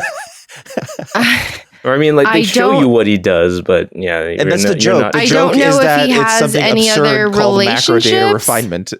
Again, that's obviously obscure for a reason. I don't know if he has any other relationships. I don't know much of anything, so it just feels like this is a good like first or second act of a story. And then I want to start answering some of these questions to keep me going, because I think the lack of information, even though it's definitely deliberate, it can be a little bit of a turnoff for me. I like mystery, but like sometimes I feel like in order for me to get keyed in and hooked, I just need a little bit more. And I feel like I don't have that little bit. What mystery would you want answered right now? In order for me to keep watching, I think at the end of this episode, it would have been nice to understand what Lumen does and a little bit more of a scope of what he does at work and what, just a little bit, like maybe just a clue, like, okay, like what's like, I mean, and even if it's just like, oh, we make nuclear codes for a living, you know, like, I don't know, like, even if it's just like a little bit, I think that would have been helpful to help me understand what kind of world we're living in. Are these people like evil? Are we talking about weapons? Are we talking about war? Are we talking about like genetic altercations? Are we talking about medical labs? Are we like, what are we talking about here? It would have also been helpful to know like what time period we're in personally, like to kind of understand like where in the world we are, like where, what, just like for a setting basis, like just maybe a little bit more interaction with like the world. Even though he went into the diner, the Pips thing, I don't think he encountered any kind of like server or wait staff or anybody who worked there. There was no like very little interaction with the world around him. The only interaction we saw was with his sister and her friends in their house. Like there was no environment building. And I think I would have been a little bit more keyed in if there was a little bit more interaction with like, maybe he walks through a store and we kind of see what's on the shelves, or we understand what kind of world we're in a little bit. I think that would have helped me. Like those little things I think would have helped me get a little bit more curious. But those are just a couple things I can think of off the top of my head that I would have liked, that would have hooked me in further. I find that fascinating, that's what you would require. You would want to know where he shops for groceries. Require it. Just, I'm not, by no means, it's no requirement. Look, Ben Stiller made this and he's making a lot of money, you know. I'm not so sure that like you have so little information that you're sure of right now that you're not even sure what you need to know next to be more interested. Well, this is what I feel like I would want to know. Like this is what my mind is telling me. Well, yeah, like for right now, you only have the questions of like the things that you haven't been told yet, and you're not certain whether or not it is significant. But I'm basing this off of the pilot alone, right? Which is the whole basis of this podcast. Is like I think if I were to, I'm thinking what would have made this like a stellar pilot is if this was all condensed into like one or two acts, and then that final act we answer just a little bit more to keep me hooked on. I will watch the second episode, and I hope that that's addressed. The things I brought up are addressed in that. If not, I fear I would probably fall off. Wow, I can't disagree more, especially with the part of it being like this is not a stellar pilot. This is one of the strongest pilots I've ever seen for a show. Yeah, I was pretty hooked by it. Like the core concept of Severance itself, like as a thought exercise, is compelling enough for me to want to know what they do with it, which is why I want to continue watching where they go. Yeah, that's the two things I get. It's a strong sci-fi premise right off the bat, combined with you're getting really good character acting. And I'm like, oh, that's all I really need. And they do both really well in multiple different ways, especially when you're watching Adam Scott perform basically two different characters in a very convincing way. And it makes you go, wow, that's really good. Just from a performance level. Are they really that different? Yes. Yeah. I mean, they're extremely different. Yeah, one is extremely like depressed and dejected. I wouldn't say that his work, work Mark is like super upbeat and like, would. He's just kind of like dry and like a little bit like, neutral positive in his feelings. I wouldn't say he's just like, all right, team, like, let's go, like he's not like pumping his fist and like, he's just kind of like a neutral positive attitude. But he's not a cartoon character who is like cheering for his corporation. He's just someone who's cautiously optimistic about it. There are cartoonish moments in this show, though. Like there clearly are. So that's a fair point. It's just there are kind cartoonish of moments. Like right, but that's from like that. That's like there's a difference between having cartoonish moments and having a guy who is a cartoon. That's completely different. But he's not like drastically different. I don't like. I feel like disagree. It's so more different. like it's not like two sides. It's not. It's like shades. It's different enough to notice, but also not different enough to be obvious to all. Exactly. That's so strange to me because to me, Mark's performance. I'm talking about general audiences here. No, but I still find that baffling because it's like his performance in the severed floor is clearly that of a child. Like he needs instructions on what to do. He can barely do his tasks. He's cautiously optimistic about everything. Yeah, but Marvin, it's the same actor. But then like when he's in the real world, he's in the outside world, he's clearly world weary. He's sardonic about every single thing. He's hyper depressed. What do you mean that he's like childlike? I mean, why would they promote him if he's like a child? Not like he does literally. What they say. He's not like he has the emotional complexity of a child, which is why likely they are severing employees. You know what I mean? Like they want people. I don't understand what you mean by that. Because his performance is like that of it. She's like, oh, you'll grow to like it, blah blah blah. And it's I mean, he just sounds like an employee that's trying to be, that's drink the Kool-Aid, and it's just like, oh, it's fine, we'll get through. I get what you mean by that.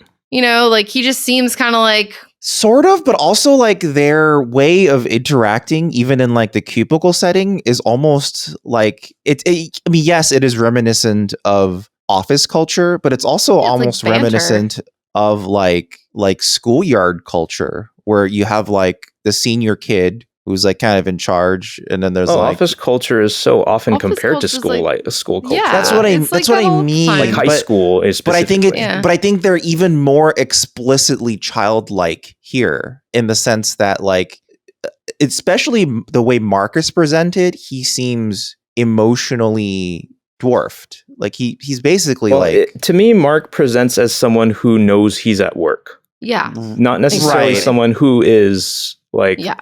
Being a child and like knowing nothing, but like he is trying to make the best of where he is. Exactly. Or has resigned to making the best of where he is. That's why I say it's like a neutral, he's got like a neutral positive. Petey gives the piece of like, we used to talk about, sorts of things, and you once threatened to kill me for, waking up here. Like Mark has had his foibles with his situation there. Right. But he's like learned to live with it. Yeah, he says he's complained or what, like, I don't know. Like he's the vet who's trying to tell you it's not so like and this is actually a moment that stuck out to me that like I highlighted for myself, because it's like, oh shit, like that hits really heavy now, like after seeing the rest of the show. He tells Helly, there is a life to be had here. That's what I mean. Like, yeah. Like, and then Helly like hears that and she's like, what the fuck are you talking about in that moment? Right. And that's interesting in that. And then that's like Mark's like resigned, like, this is what it's going to be like, and you might as well make the best of this. Yeah, that's why I said neutral positive. It's like he has this like neutral, positive, like I'm just trying to get through it. And it's also why he like tries to we're like all here, you know. And it's also shows you why he's sympathetic to Helly's reactions and how she's behaving. It's like, all right, like ask me to leave again. Like I'm trying to help you out. Right. Like that's true. Yeah, like he sympathizes with, but there's also like hints of like things of where the culture is trying to infantilize them. Like for doing the best job, you get a waffle party. You know, like, you know, well, that's reality, Marvin. Replace waffle with pizza, you know, or ice cream. But specifically the fact that it's a waffle party is like even more kiddie to me. At my work, we have morale events. I know, but like exactly. But like a waffle party is so specifically like more kiddie to me, dude. I would prefer a waffle party. But then when you actually see what it is, awesome. It's not quite a kiddie party. but I think that's the point. When you do see the waffle party, that's like the whole point where you're like, what the fuck is going on? That's way in the future. But you know, I think like a waffle party sounds great. Actually, I'm down for. Maybe one day party. You will see this waffle party. I would love a waffle party at work. That sounds great. But to the original point, I feel like they're very different, and that's part of what I enjoyed watching in the pilot is seeing this. To me, seemed like a pretty extreme acting dichotomy. I would not say extreme. I would say different shades of the same person. Shades, very gradient. Not different enough for me to be like, oh my god, it's night and day. You know, it's like I actually literally thought literally night and day, and it like no, almost. I did not feel that way at all. The characters to me are similar enough that I can believe that they are the same base model. Yeah, but like I think you know the way, for example, he responds at the dinner party when they're asking a few too many questions is like a type of anger you would never see Mark S do. You know, like it just wouldn't exist in that character. Whereas like Mark Scout, but don't we all kind of act differently at work versus at home? I mean, I had someone at work. I mean, this happened the other day. Everyone's like, "Oh my God, Sarah, you're so sweet and so this." and I literally said to them, "My family would not agree with you." And it's just like there are these like different sides of you that like these work people will never know this side of me because I mean that's one of the other like, you know, sort of like I think that's like part of it. Yeah, that's part of it. I think a part of it is that Sarah like is not the same as but I think part of it is that like the idea of Severance is that it's also like a potentially extreme form of code switching where it's kind of like, oh, you're a completely different character at work. Yeah, that's why it didn't read as extreme to me because we already do that. Yeah, but in this it seems, but in this it seemed because he is literally different. Like he has literally no idea what his surface life is like or his severed life is like. Well, yeah, for me it's fun seeing the difference and seeing how it's similar to how people are, even though it's not actually the same situation. Yeah, so, like that's the fun I'm having. Yeah. I mean, it's fun. It just seems like he's like the same, like Dan said, kind of like this base model or this like base color. And then we kind of like go to different shades depending on like. Well, ostensibly, we can assume that the mark on the severed floor, any mark, has existed for a much shorter time than and has fewer memories, fewer experiences that has shaped his emotional like.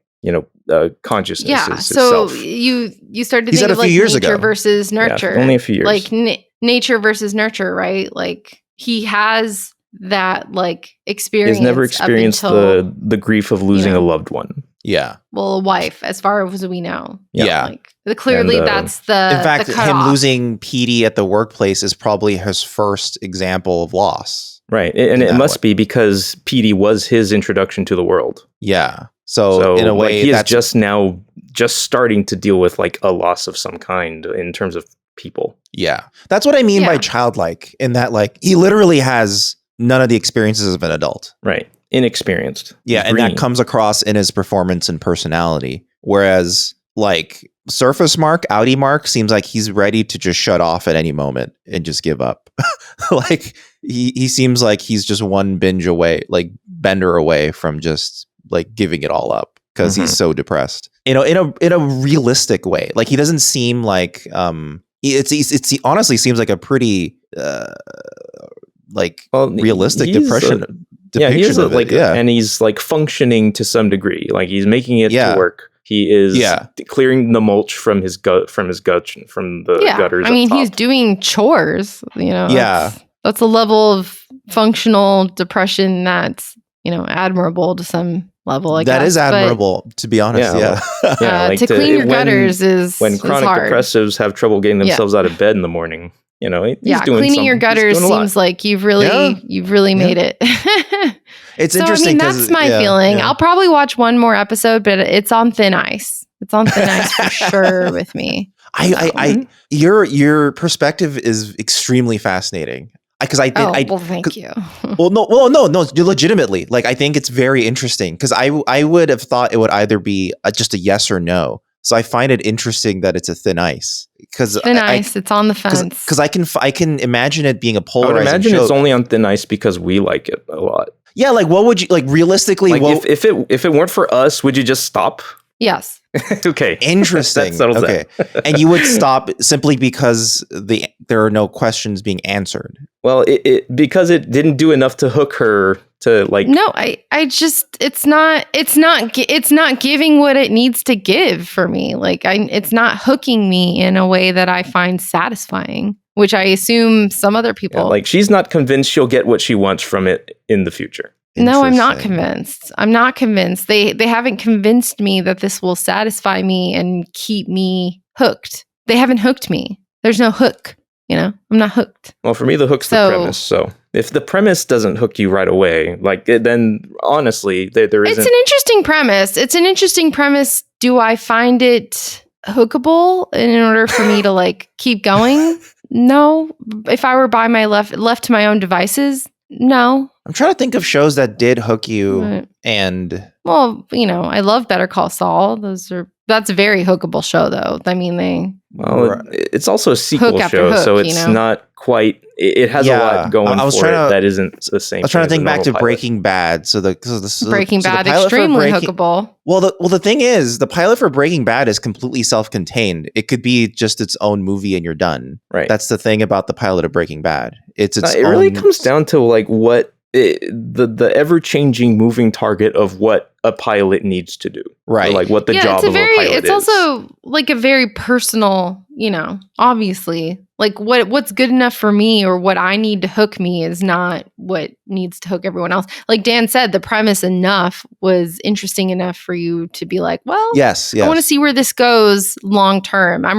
my buy-in is there already, just based on the premise. I'm just trying to think between just you as a person. I'm just curious because you like Sopranos pilot as well. And Sopranos, also the pilot is a self-contained story. You could actually stop there and it would be fine. Let's see, what else did we like? You liked Deadwood. It might turn out that the trend is Sara prefers something that can be a self-contained story to start and then, to be a promising start as a self-contained story. That's what I'm wondering. It could be. Because Deadwood promises more to come, but it is also a self-contained pilot. It introduces all the characters. They resolve a thing about a murder. And then they go, I guess we'll all be hanging out in Deadwood then. I think I can dive into my psychology a little bit. So I am very sensitive about my time and what I spend my time on. So what I watch. Sure. And so if I'm going to sit down and watch a show, I want to be held and trusted and shown that this is going to be a solid thing to invest my time in, because I just don't watch. If you told me Lumen is the medical manufacturer for the fucking Severance procedure, I would be like, oh, okay. So are these people involved? Are they the test people? Are they it would keep me a little bit more all right, it's getting a little bit more complex here, Are they manufacturing fucking weapons? Okay. Is there a war going on? Is there food scarcity? Why are we having foodless dinners? What's happening? So I'm trying to think of the other. I'm actually just going to look at our list of WISTs and see. But before we even started the show, we had watched a while ago, a long time ago, The Wire, and you didn't like The Wire pilot. And if I remember correctly, The Wire pilot's also pretty open-ended. I don't remember how it went myself. We watched a Penguin. The Penguin had a self-enclosed story, and we kept watching for the first episode. It ends with him meeting Vic, and he ends up pulling off a successful heist thing with Vic. Right. And the stories, that little story is finished. We watched Pluto, and you did not like Pluto. Because Pluto was definitely completely open-ended by the time the first episode ended. Well, and there was a lot else different and weird about Pluto. That's true. Like, I feel like Pluto's an outlier that shouldn't necessarily factor into the conversation.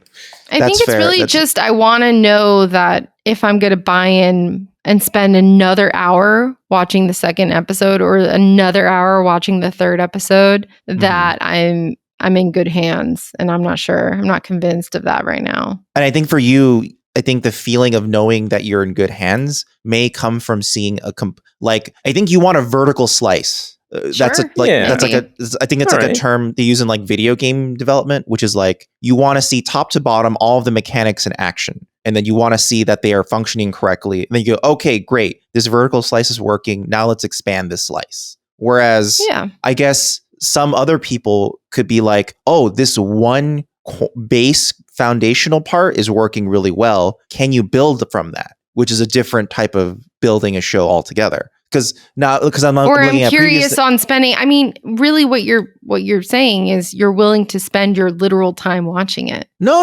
I mean, like when you've decided to keep watching, you've decided that your time, the trade-off is your valuable time, right? Like time is money, right? So you're saying that like it's worth it. Yes, but what I'm saying is the marker for being convinced it's worth it is different. For you, it's a vertical slice. Yeah. I think for me, I like seeing a vertical slice too, but I also like seeing a strong foundation. Like to me, the Severance's premise and character foundation convinced me that, oh, you're probably going to be good moving forward. So that's kind of why I kept watching. But it's certainly not a vertical slice, because the vertical slice of Severance would be crazy. There's a lot going on.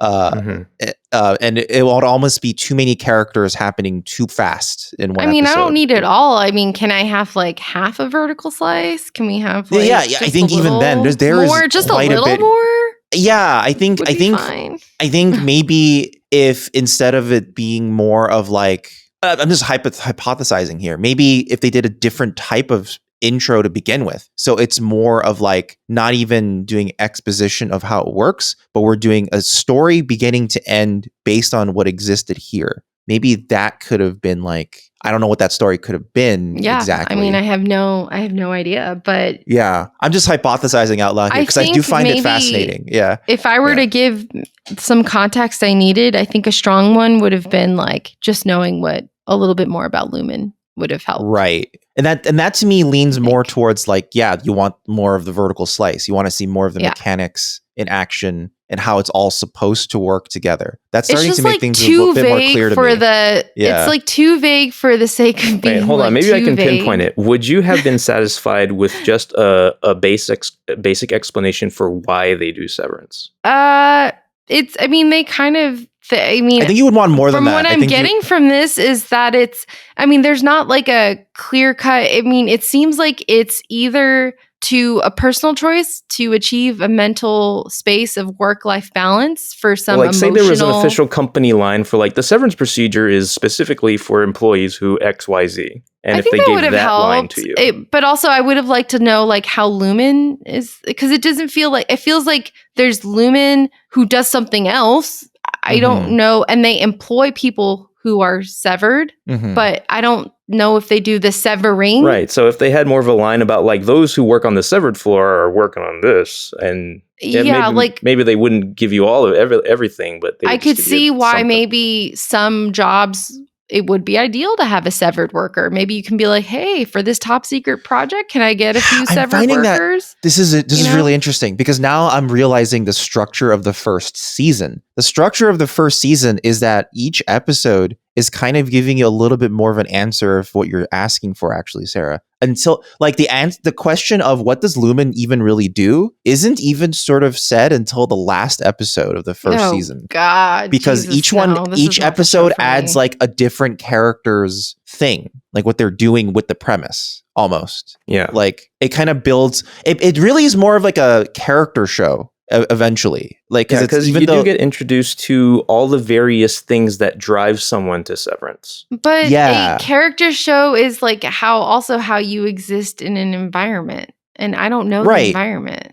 Well, for them, all they're seeing is the severed environment. So, which is nothing. It's literally nothing. There's and that nothing develops over time. And that's the part that develops over time that is slowly built on yet. Like there's no interaction with the outside. Yeah, which world. is interesting because like that's not like a breadcrumb. Well, like the way the show does it is like a breadcrumb, but you're not asking for a breadcrumb trail. You're asking for a slice of bread. And then you can see the whole loaf eventually. I mean, whereas like anything. I mean, yeah, okay. I just feel like there's not. I mean, the literal Severance office is like literally empty. It's void of any kind of information on purpose, right? Right. So, I mean, he purposely lives in like almost the middle of nowhere, but not really, because he has he lives in this like community of houses when we get that overhead shot.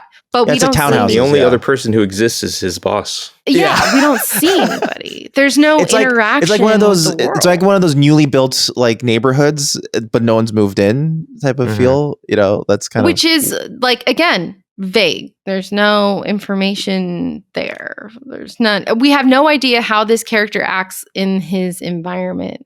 In their environment, we know how he acts in his environment. I think it's more there is no environment though. I think at this point it's just really hard to quantify what exactly it is that was missing. But you know, it just wasn't enough. Just a little more world building would have not been nice to just hook me on. I mean, that's it. I will definitely give it one more episode. But if you're saying I don't know what the fuck Lumen is until the fucking last episode, oh my god. Well, the important thing is like there are other things that are happening that are hopefully compelling enough for you to like watch instead of being hung up on like, tell me about Lumen.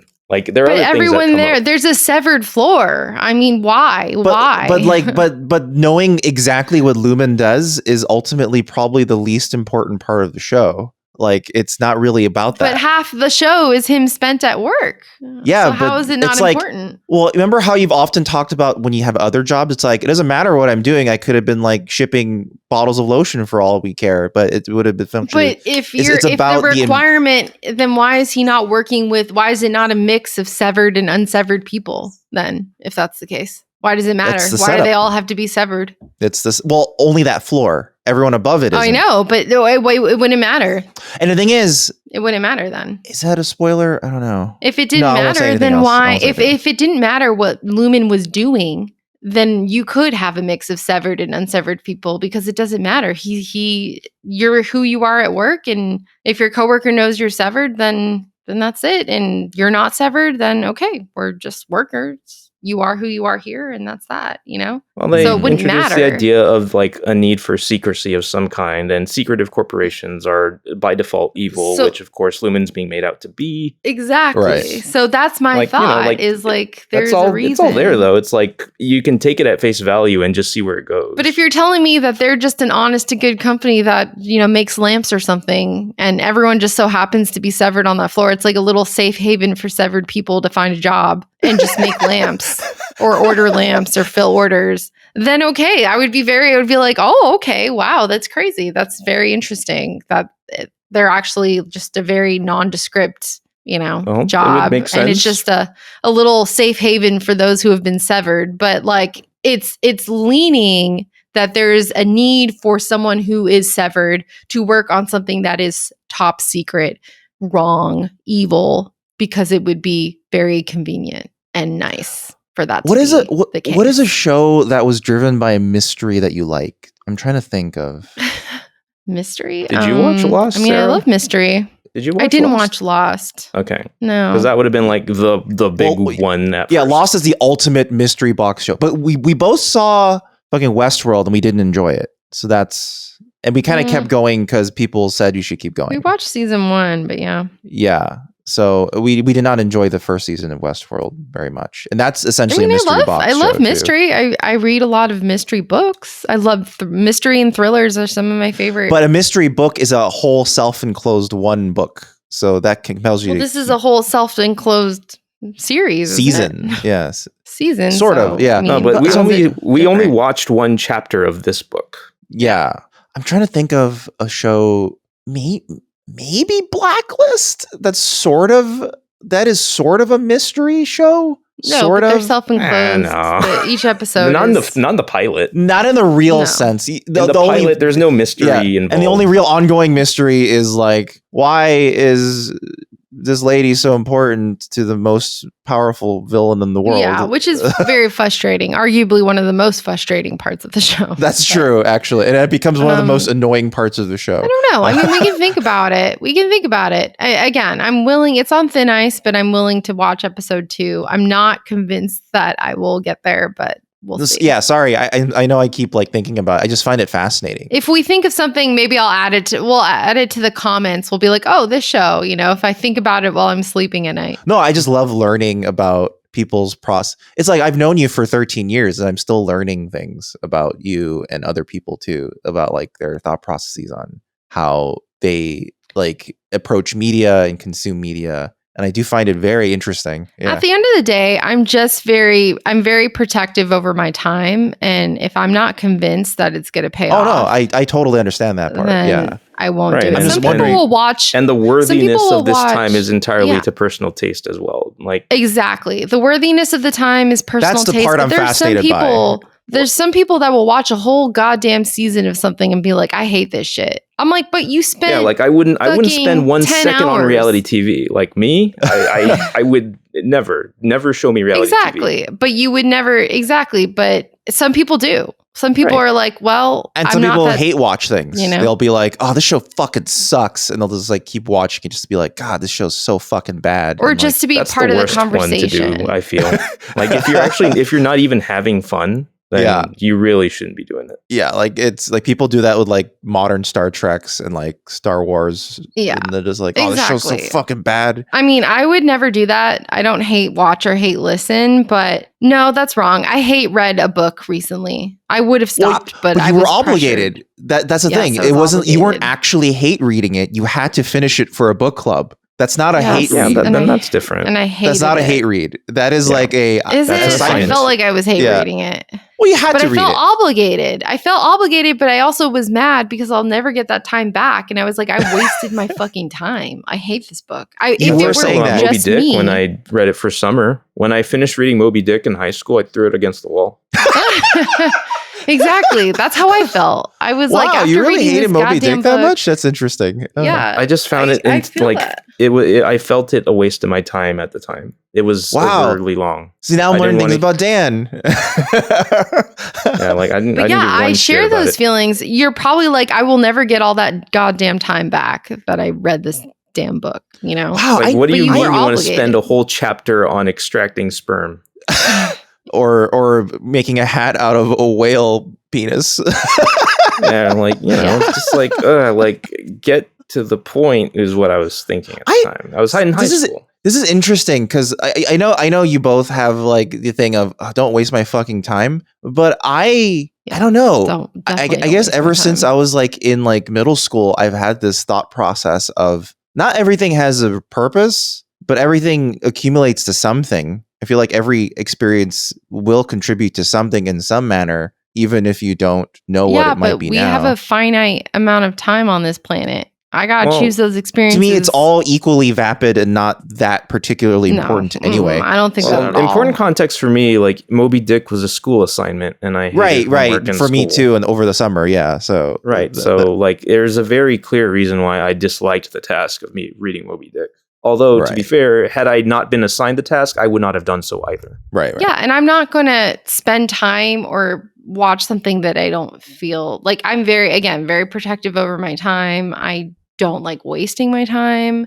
I'm very purposeful with what I do. So that's just my personality. So I don't really want to participate in something just for participating in something, usually. Interesting. I mean, like, I definitely like prioritize what I think is like something I should do before something else. But I think it's rare that I go, man, that was a complete waste of fucking time. Well, lately, I'd say the biggest manifestation of my like relationship to the pressures of time has been how I watch YouTube. And whenever possible, I get it to the highest time speed that I can withstand while still you do that. Yeah, you do that for podcasts too. Yeah, you do that for videos and podcasts. I do it for videos Dan, where I'm just trying to catch up on what they'd said. I started doing that recently. Yeah. That's interesting. It's definitely better. I think I'm actually I actually have almost an opposite problem where I have trouble beginning things because I feel like I want to dedicate time to it. Like for example, Dan has bought me Claire Obscura Expedition 33, the video game, and I haven't started yet because I want to feel like I need to really dedicate a good 3 hours at least to When it comes to video games, I am exactly that way though. I wait until I have all the time in the world before I can play certain games or if I sit down and want to watch an actual series and watch it all the way through, it takes me forever to start one as well. Yeah, I have a similar problem. Unless Severance was actually for me a I'm laying in bed trying to sleep show. Yeah, and I only watched it because you watched it and loved it so much that I was like, well, this must be something worth watching, and I might as well watch it now. Yeah.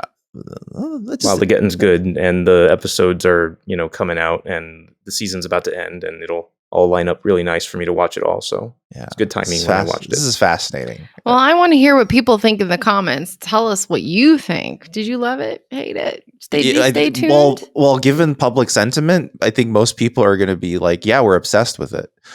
To the point where I think Severance has unfortunately become one of those shows where people overanalyze it because there's such a mysterious element to it. People go, what did that mean? What do the 3 beds mean? Does it mean that blah, blah, blah? It's no. Sometimes it's just a joke.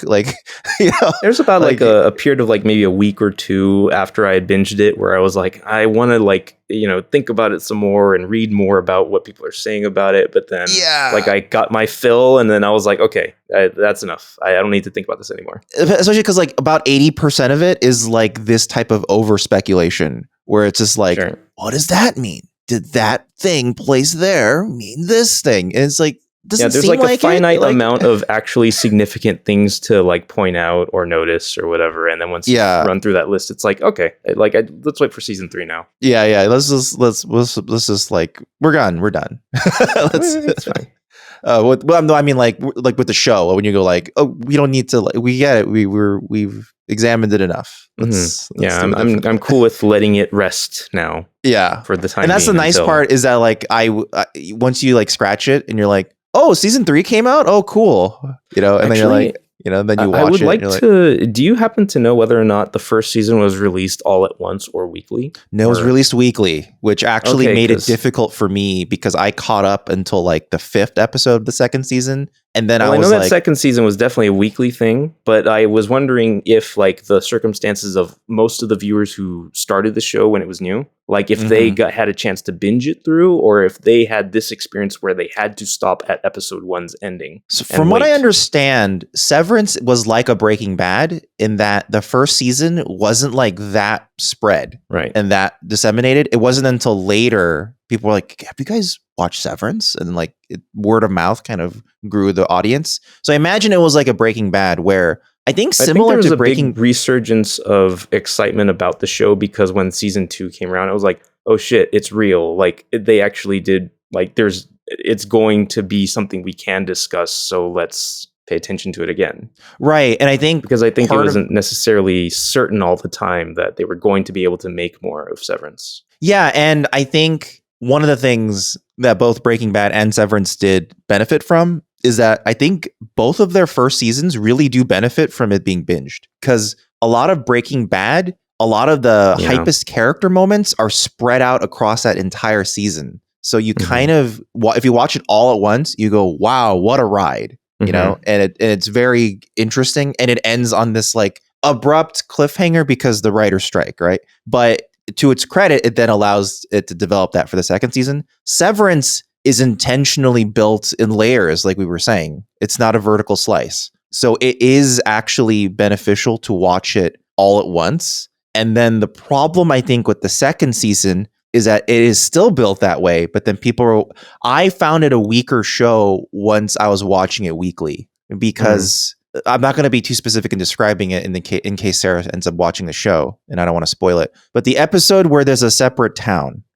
and that character drives to a different town, that is a cul-de-sac episode that is frustrating when you're like, I waited for this week's episode. And that's all I got. Yeah, that was all it was. Steven Universe, man. Yeah. Steven Universe, they would go on hiatus for like 3 months or so and then have like, this is like a week, the Steven Bomb week. Here, 5 episodes across 5 days. Yeah. This is it. And after 3 months of like, I need answers to this question that is burning a hole in my soul. And none of those 5 episodes do anything towards answering it. It's like, fuck. And everyone was getting so mad at the show for doing anything because everyone wanted their questions answered. And the thing is, even that cul-de-sac episode, you watch it and you go, that is a very, very well made cul-de-sac episode. It's really good. And it's interesting too. It's like extremely interesting. And it introduces all sorts of cultural ideas that I was like, I had no idea that was going to be in this show. But here it is.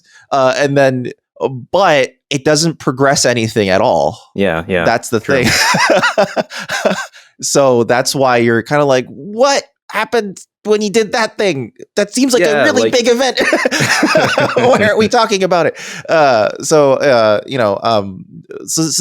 I think it is a show that benefits from a binge. And maybe isn't a good idea to watch it weekly. Breaking Bad eventually becomes a show where it is a good idea to watch it weekly. It actually works pretty well. Same for Better Call Saul, but that first season at least isn't. At least in my opinion. But yeah, that's Severance. We've talked about it for quite a bit. Sarah might stay tuned. Right. It's a foregone conclusion for us. Yeah. All right. Well, thank you, Sarah. In fact, we are currently we're staying tuned to season 3. Yeah. Thank you for entertaining our curiosity about what you thought about Severance. We'll see where it takes us. If you continue it, I mean, obviously, if you don't want to, that's also cool because I'm giving it to episode 2. Okay, I don't even remember what happened in episode 2, so we'll see. Yeah, it might not even be a very strong episode. Yeah, it might not. Me feel good about that. Although, if it starts introducing my favorite character interaction, then maybe it's great. But I don't know if that happens in episode 2. The thing that's very cute that starts happening. But yeah. No, okay. Maybe something that is worth mentioning to someone who's on the fence about where the show's going to end up. Mm-hmm. It is surprisingly focused on love. Yeah, absolutely. Like a lot. And romance. Yeah. Okay. And not in the way you think it would be. Yeah. Not in the way you think it would be. Surprisingly focused on love and romance. And is the reason for severing just to forget about loved ones or romances that are at this point all sorts of dynamics, and for now you'll see that's at least seems for like Mark the number one thing that people would sever for. You've only seen it for Mark. He's the only one so far that has said that. Again, the only frame of reference they've given me, so yeah. Yep. All right. That's all I got. Well. All right, well, that's the end of that chapter. All right, thanks everybody for watching. Would you stay tuned? You can head on over to futureframes.com if you'd like to see links to all the things we do, including the Newbie Star Trek podcast, which you very likely have listened to if you're listening to this podcast. But hey, it's there. It's about Star Trek. Hey, our Star Trek fans. Yeah, we're rewatching Star Trek. And or not rewatching. It's not. Yeah, rewatching is definitely not the correct word anymore. Yeah, we're watching Star Trek. 3 of us have not seen these episodes. So and at this point, it's not always certain that you have either. Well, I have technically, but have fully forgotten. Wait, you did say that you went you did a proper watch through at some point, right? Yeah, I did a proper watch through of Deep Space Nine. Yeah. I severed my DS9 self into a separate container. Yeah, but there's some DS9 episodes where I go, oh yeah, that one, and others where I'm like, what the hell's this one? But to be fair, that happened to me with TNG, which I've probably had rewatched at least 3 times randomly here and there. There's some episodes where I'm like, what the hell's this one? I don't know where I go when you hit stop recording. I just wake up and it's the next episode. Okay, let's go. Oh my god, that would be horrifying. Hell. Yeah, we're always stuck in a recording session, and you're like, we're just podcasting. A never-ending podcast. Okay, this podcast feels never-ending, but yes, thank you all. This was fun. We should do it again for another whist. Yeah, just click it off and whoop! Oh my god, we're back. Hey everybody. No, that's hell. You're describing hell. I should just loop the beginning of this episode back into the end. Nah, I won't do that. All right. Well, goodbye, everyone. We'll see you for another Would You Stay Tuned. We don't know what it'll be, but we'll see. Goodbye, stay tuned to find out. Yeah. Stay tuned. If you would. Bye.